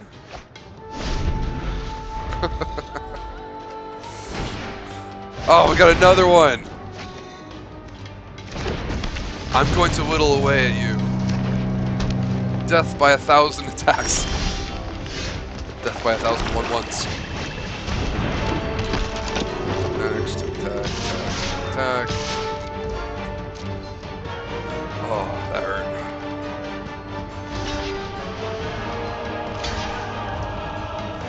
Alright. So out of this, we do get to draw 2 cards. I'm going to fill that graveyard up. And we do get a flyer, which I think is fantastic. And I'm like yelling because it's so loud in my headphones, so I've got to settle that. Man, that sucks. Okay. So our hope here is that we can draw a Zulaport. I think that's what I got the most of in here now. Yeah, we want a Zulaport. Maybe we can get a cool celebration. We'll see. Oh, man.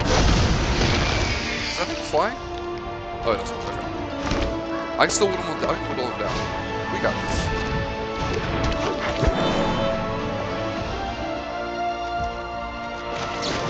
Death to the elf! Alright. Okay. This isn't looking terrible anymore. I think we might actually have this. So this is going to let us draw a couple cards. We want a sack outlet. That's what we want. We didn't even have to wait for the sack outlet. We got there. Alright, we're going to keep going. Man, I did not think that was going to work.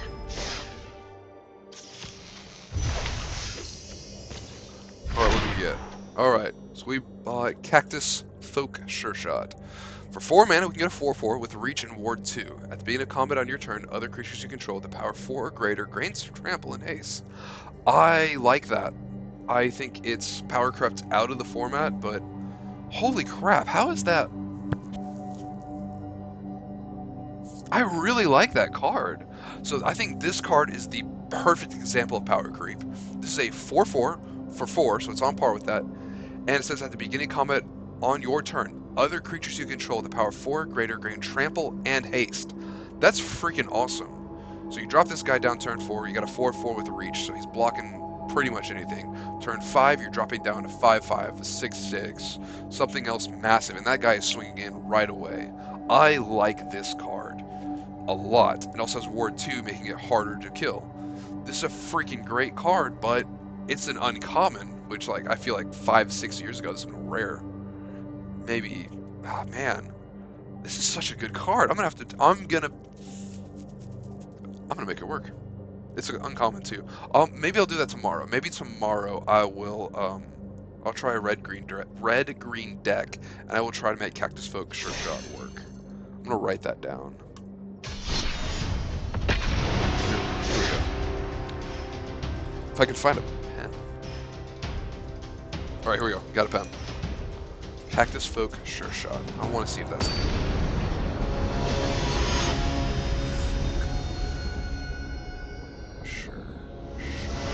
We're gonna experiment. Unless I get bored or I don't want to. Alright. Last game, then I'm probably gonna hop off for a little bit. But I'm having an absolute blast. I know I'm just talking to myself, throwing it out to the wind. Had somebody for a little while, but this is fun. I'm enjoying this. And I will be uploading it to YouTube in case anybody wants to catch it later. I am going to drop Aristocrat. So they're probably going to go wide like I am, but wider, I'm assuming. We're going to see. There is a green-white almost Taxis-like deck that's running around. Oh. That's what they're playing. They're playing counters. This should be in the bag. This should be a deck for us to play against. Aristocrat or Celebrant, the Cruel.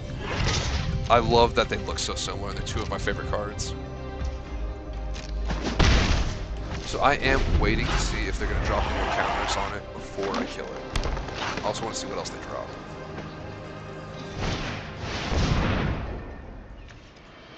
Protection from multicolored. I've got to kill that.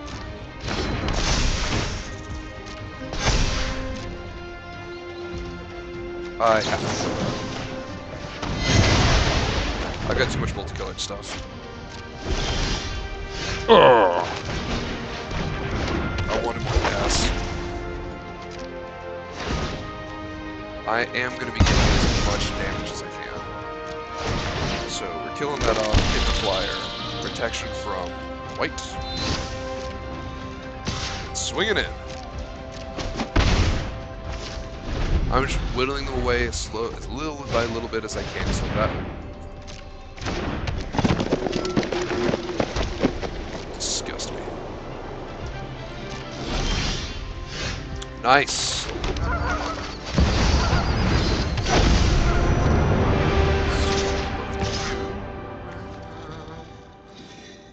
Yes. And we'll sacrifice you. Get just a little bit more damage. See if they're going to take the extra damage. Hopefully they do. Come on, don't take that free. It's just 3 damage. Yeah! So it's white again.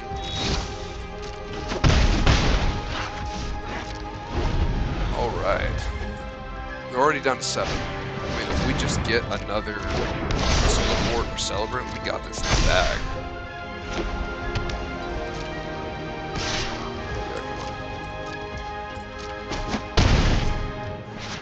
Well, let's see what we draw here. Not exactly what I wanted, but it's okay. It is what it is. But I think I'm going to do the math after attack. Because, you know, math is for nerds. Alright, let's go with...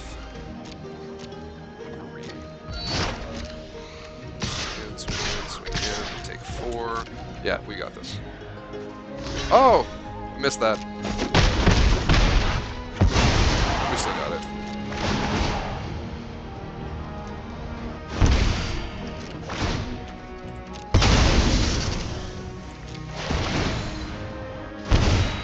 White.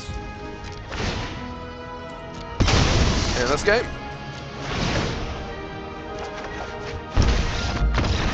Woo! So what we're going to be bringing in here is...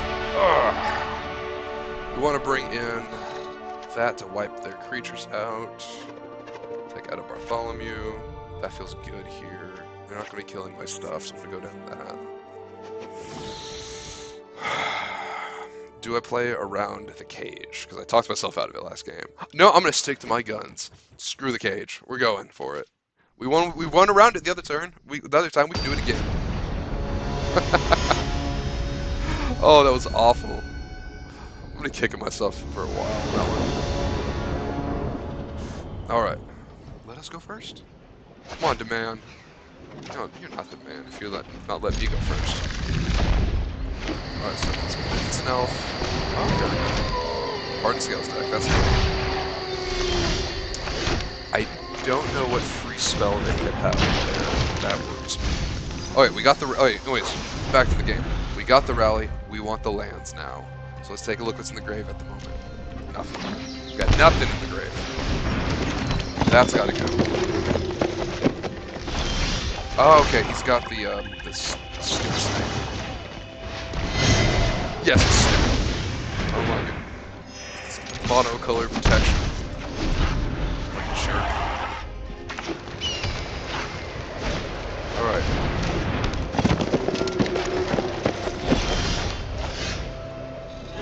Not looking good for me. Alright, so we're gonna drop down Aristocrat, and that's gonna help us block. Hopefully. Until they drop the snake. And then we're gonna cry. For just a little bit, just little tears. So I also remember back in Standard, Calibur Standard. No! Poopy head. I am gonna go protection from white.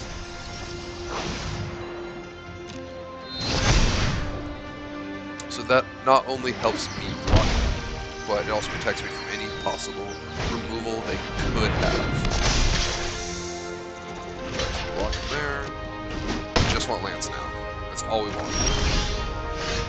Okay. We just want lands now.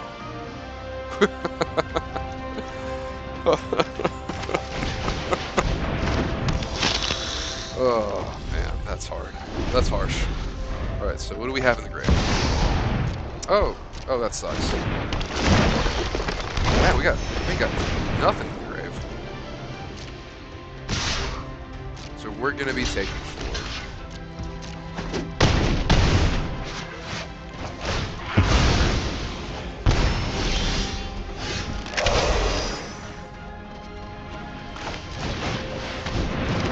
I just need a land. Oh. I think they're about to pop off. Luckily, we're filling our graveyard. I mean, we got that guy in there, we got her in there, so that's 3 per death. We're gonna have our sack outlet whenever that happens. Holy crap, that thing's big. Oh yeah, we got like 1 turn to find it. That ain't happening. Oh man, we're so dead.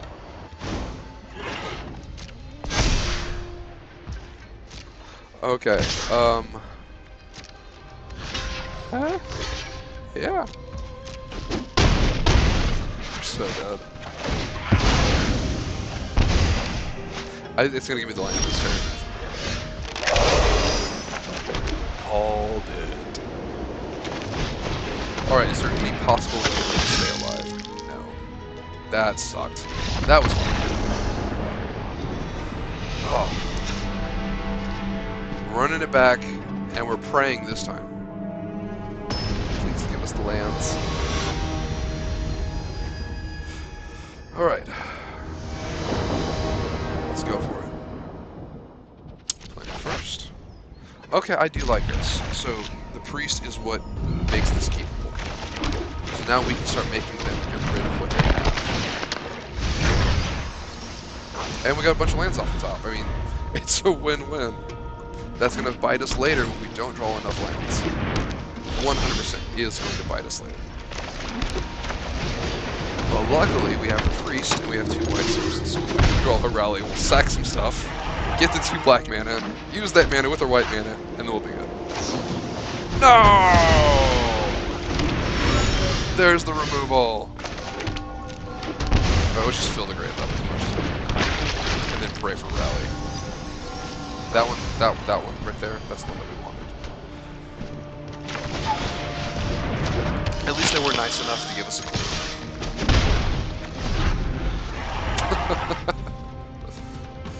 Oh man. Alright, Servant of the Sand. What up? Okay. That was pretty good. So, statistically speaking, we're probably not going to hit another rally for at least 10 more cards. So when we swing out, we want to block everything with squires. We're going to start sacking and throwing this guy. I'm going to leave him in our hand, so that way if they do remove it, we got something.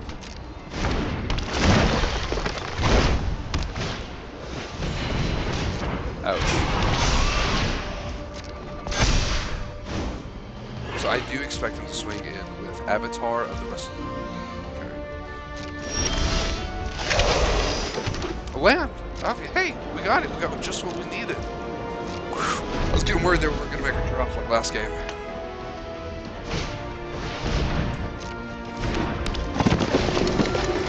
We just need a rally. Just need a rally. That's all we need. So I can go 1, 2, 3 onto there. Bring that to 5. So I can block Avatar all day. Probably not.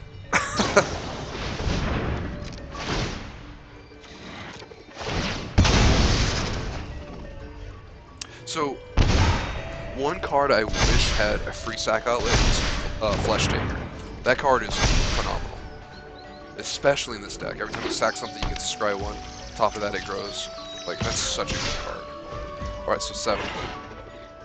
Can't. But we will do this because we want to get as many of those cards off of our deck so that way we can hopefully hit that rally soon.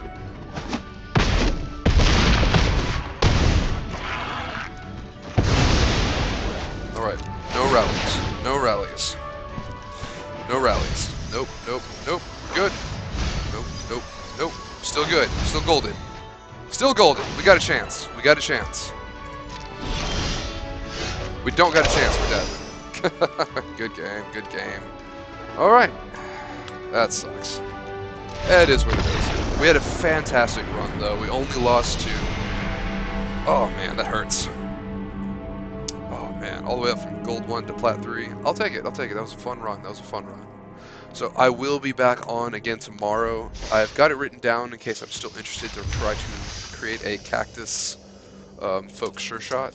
So we'll see if we do that or if we want to run more Aristocrats. I'll do what you guys want to do, whoever's here, whoever wants to say anything. Otherwise, I'll do what I want to do. And honestly, probably either way, I'll do what I want to do. But hopefully what I want to do lines up with what you want to do. So again, I'll be here again tomorrow. I'll catch you then. And I am working on a video on how to evaluate cards. So just kind of like a little sneak peek of what I'm going to be working on is I'm first going to be taking a look at removal. And black is the color of removal. So first we're going to take a look at black. So if we hop over here to Timeless, we're going to look at the difference between cards like, I'm choosing Timeless because it has everything in it. Push, Fatal Push. One of the most iconic and one of the best removal spells that there is right now.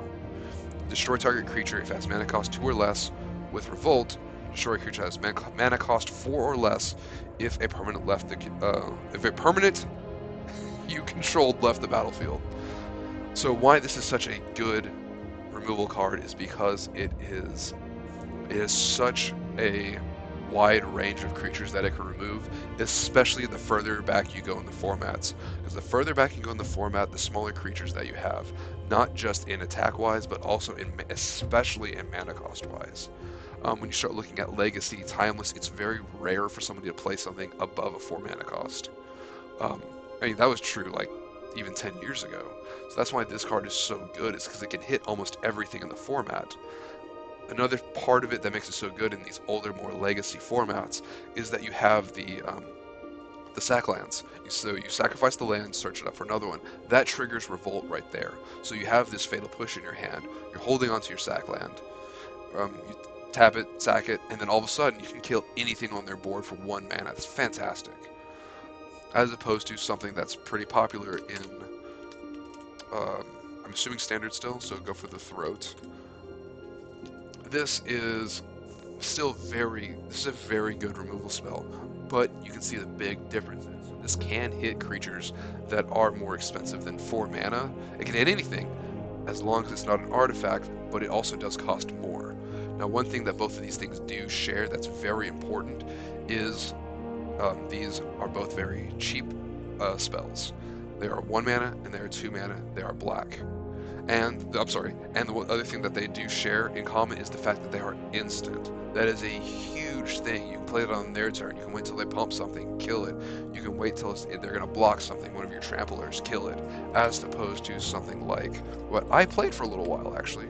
So, well, I like this card a lot. Where is it? Walk the Plank. Destroy target non-merfolk creature. The amount of merfolk that is played is very low. This pretty much reads as 2 black, kill anything. Like anything. Which is fantastic. But this is sorcery speed. And this card is also being power crept out of the format now because of Fell. This card is stupid awesome. I love this. Destroy target creature, 1 black, and a colorless. This is so freaking strong. Except it's a sorcery. So you can't do it on their turn. You have to do it on your turn. You have to do it on one of your main phases, which is a huge, huge, just, that's a major drawback. And that's why you don't see this played. The amount of artifact creatures that there are makes Go for the Throat a lot more viable because you're not seeing nearly as many artifact creatures because there's not that many artifact creatures. Yes, there are artifact decks running around, but they're very few, they're very far between. So I would rather be able to kill it at instant speed and maybe not be able to kill an artifact creature with that particular spell, but then that's why you play other ones to make it up for it. So that's why this spell you don't see it played, even though it's literally just destroy target creature. That's fantastic, but it is a sorcery spell. And we compare that to something that's a little bit bigger, and I still can't believe somebody did this. Somebody argued with me back when I was. So I used to get on Discord and I would DM people and I would coach them on how to build decks, especially newer players. I don't do that anymore because of this person. So they argued up and down with me that Bake Into a Pie is one of the best removal spells that there was in Standard because you get to create a food out of it. That is not true at all. Another thing that it comes to when you're looking and evaluating removal spells and just magic cards in general is you have to think about the turn that you're allowed to play it. Fatal Push, you can play that turn 1. You can bolt the bird, you can push the elf. Go for the Throat, you can play that turn 2. You can kill anything turn 2. Past that, you get to do multiple things within a turn. So if you push, turn 3, you can kill it, something for 1 mana, and you get to play your 2-drop. And it just goes up from there. I mean, turn 5, turn 6, let's say you've hit all your drops. Turn 5, that still lets you kill something for 4 mana, and so lets you play your 4-drop. Bake Into a Pie, you're not killing anything until turn 4. Then you're taking that entire turn 4 off to create a food token and kill 1 creature. I'm sorry, this is a garbage card. This is terrible. Outside of Limited, which Limited, it's a whole nother beast. I don't play Limited, I don't like Limited. There's too much variance with Limited, but this card is just, it's terrible. It's not good. Even if you're playing a designated food deck, you have other ways that are better, cheaper, and easier to make food. So that's another thing that you're going to have to look at while you're evaluating these cards is what turn can I play it? If I'm playing it on later turns, am I allowed to do something else with it? What am I hitting also? So some of these other cards that exist that are not played is, so we have Cut Down. This was a standard staple for a long time. Destroy target creature with total power and toughness of 5 or less. This is like we have Fatal Push at home. That's really what it is. I mean, it kills any small creature. I mean, but once you get later on in the game, it gets significantly worse as you go because they're playing bigger creatures. You can kind of get away with this in later formats, destroying something with toughness 4 or less. But again, why not just remove the power and toughness? Let's say they've got a 10/10 Death Shadow, a 9/9 Death Shadow. This doesn't cut it. This doesn't cut it, literally. And this does. And then you get into cards, one of my personal favorites, Blood Chief's Thirst. What this makes up for as being a sorcery, it makes up for with being able to hit anything. So destroy target creature or planeswalker with mana value 2 or less. If this spell was kicked, instead destroy target creature or planeswalker. Options are always good. The more options that you have raises the value of the card. I think this is a fantastic card. It has been power crept out. If you want to play in later formats, planeswalkers aren't played as much, and so you don't really have designated planeswalker removal. Or if you do, it is something like Dreadbore or Molten Collapse, something that can hit both creature and planeswalker and cost less. So while when this card came out, it was very good, and I still like it. If you're trying to build a deck on a budget, as an uncommon, I think it's a fantastic card. You can kill the little things for 1 mana, and when you get up to the bigger things, it does cost 4 mana, but it gives you that option. Bone Shards, again, this is going to be a card that's going to be played in a very specific deck. You're going to want to discard a card. So if you're playing a Madness deck or a deck that you want to fill your graveyard up with, fantastic card. But again, this is a sorcery speed card. There is an instant in here somewhere that lets you do the exact same thing. Oh yeah, Bitter Triumph. This is better. This is just better. It costs more, but with that extra cost, you're getting instant speed removal, and if you don't have something to discard, you can pay 3 life. And in those later formats, your life total is a resource. And in standard, your life total is a resource, and the more you learn that and the more you play with that, the better of a player that you're going to be. But in the later formats, it's more of a resource. It's more okay to get rid of that because the games are so much faster. You don't have to worry about taking them down every little bit. And then you have Cast Down, non-legendary creature. This is a decent card, but unfortunately those legendary creatures, because of the rise of Commander, have become so much more popular that they're stronger and that you're going to have to hit a lot of those legendary creatures.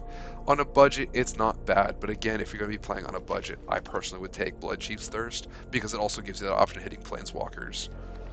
But it's not a terrible card. Absolute garbage. I mean, it's a common, it's a free card. I'm sure if we looked, we could find a better common removal. But with the way that they give away uncommons, why not just grab literally anything else?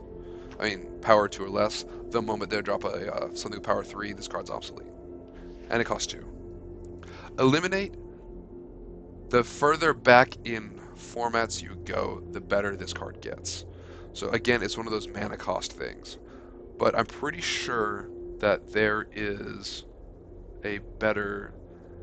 It's not bad because it hits. Oh, it's on the line of being bad because it does hits planewalkers.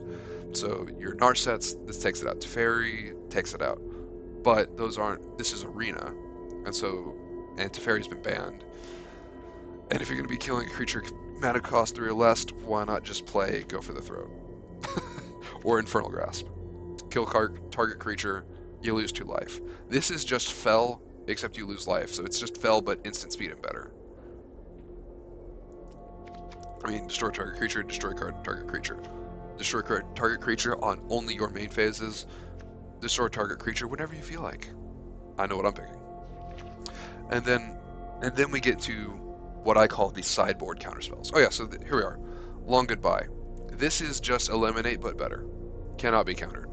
So if you're going to be playing in the later formats where you know that one blue drop that flips into an insect. It's one of the most famous Magic cards that I can't think of it off the top of my head. Oh, okay. But anyways, if you're playing the later formats where counterspells are a thing, this might be something worth sideboarding. I mean, I wouldn't run this main board just because Shieldred is a real threat in these later formats. So these bigger creatures, because they like to ramp up into it, and this doesn't hit the bigger creatures. But as a sideboard card against those decks that do play the smaller creatures and back it up with counterspells, this is a pretty good card. I like this as a sideboard card. I was really on the fence of putting it in my Aristocrats deck, because I mean, what's destroy target creature or planeswalker that's green or white, you gain 1 life. That is instant speed. There is the only stipulation is it's got to be those colors, but those colors are the colors that you want to remove it, especially green. I mean, you're getting those big green creatures as we just saw the last game. This would have been beautiful to bring in against that, hit any of them, just kill it right away. But we had push, which would have also done the exact same thing. So but this also hits planeswalkers. This hits Teferi, and that's what I like about this one. So you can sideboard this in the control matchup if you know they're playing Teferis. Teferi has seen a big downtick lately as the decks are getting faster, so it's not as good as it used to be. But again, this is an uncommon. If you're building on a budget, I think this is a fantastic sideboard card.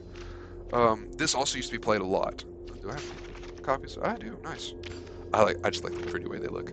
But anyways, so this is another good. Not good. This is a bad card now. There's too many stipulations on this one. Destroy target non-angel, non-demon, non-devil, non-dragon. The Angel of Heart already makes this bad. Mono white is a very popular deck, and when you're playing mono white, you are with how popular it is, especially in these older formats, the mono white life gain. They play a lot of angels, and those angels are their machine. And so you can't play this anymore just because of how popular those are. Shoot the Sheriff, I think this is a good card. If you're building on a budget, I would take those other ones over it. But if you have this card and you're building a budget and you don't want to spend the wild cards, this is not bad.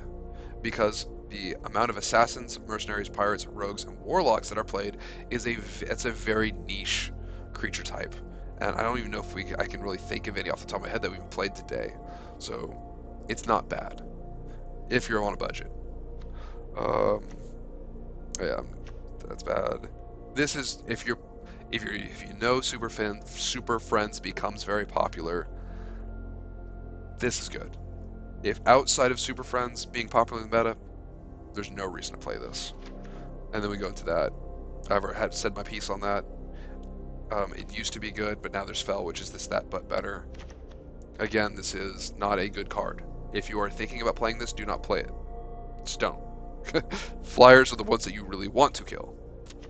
I This card ran Havoc in Standard. It gets rid of the little creature, it takes something else out of their hand, and it gets rid of their graveyard. Fantastic utility spell. This does a lot of things for 3 mana, but you're taking turn 3 off to kill something that you hope that they have a power of 2 or less. Then you're looking in their hand and you're hoping that they have a non-creature spell. Then you're exiling their graveyard, which is just a bonus, which is nice. And hopefully they're playing a graveyard deck and you're getting value out of it. But again, this is probably a better sideboard card. If you're building on a budget, and Planeswalkers are a real threat that you're constantly running into, this might be a good card to run. Destroy target creature or Planeswalker. It is expensive. It is 3 mana. And with the power creep of Magic over the past couple years, it's real. I'm sorry. It is instant speed, it's destroy anything, but it's 3 mana, and which is expensive. And hopefully you can build up enough of a board that you can remove the creature and then just kill the Planeswalker and then you're good. But again, this is one of those that's on the fence of being bad. The fact that it's 3 mana is what holds it back. If it was 2 mana, this would be like the card. But it's turn 3.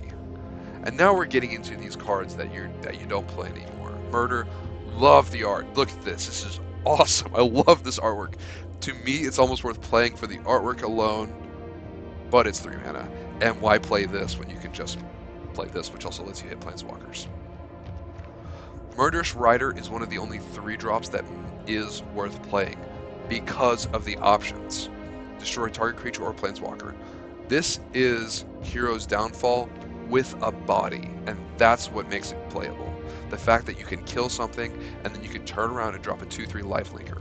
Or, let's say you're getting beaten down by mono red, all of a sudden you drop that 2/3 lifelinker. That is worth a card out of mono red's hand that's blocking that, and if you block a creature, not only are you blocking the damage that's coming in, but you're also going up too, which is really good.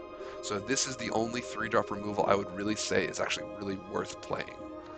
And then you get into the board wipes, which this is such a good board wipe. If you are in these colors, I highly recommend this board wipe. It's so good. The fact that you can play it on turn 3, wipe out all the little creatures, or later on you hold on to it till turn 6, it's a really good utility board wipe. Now, if you're playing and you have the wild cards for like if you have the wild cards for Day of Judgment, which is very hard to say, it's deceptively hard to say. But if you have the wild cards for that, that's just better. I mean, again, this has been power crept after being printed, I feel like. And then we're kind of going through here, and then we're getting to the 4 mana. You're not going to be playing any of these. The only ones that you might play is like, I really like the artwork for this, is something like this. Which, if you're playing in just a mutate deck, which the mutate deck itself isn't very good, but if you mutate onto this, you kill a creature. But again, that's got that body, it's got that 3/3 flash body, which is good. But you're also paying 4 mana for it, and actually if you mutate it, you're paying 6, which is quite a bit. And then you're getting into stuff like this.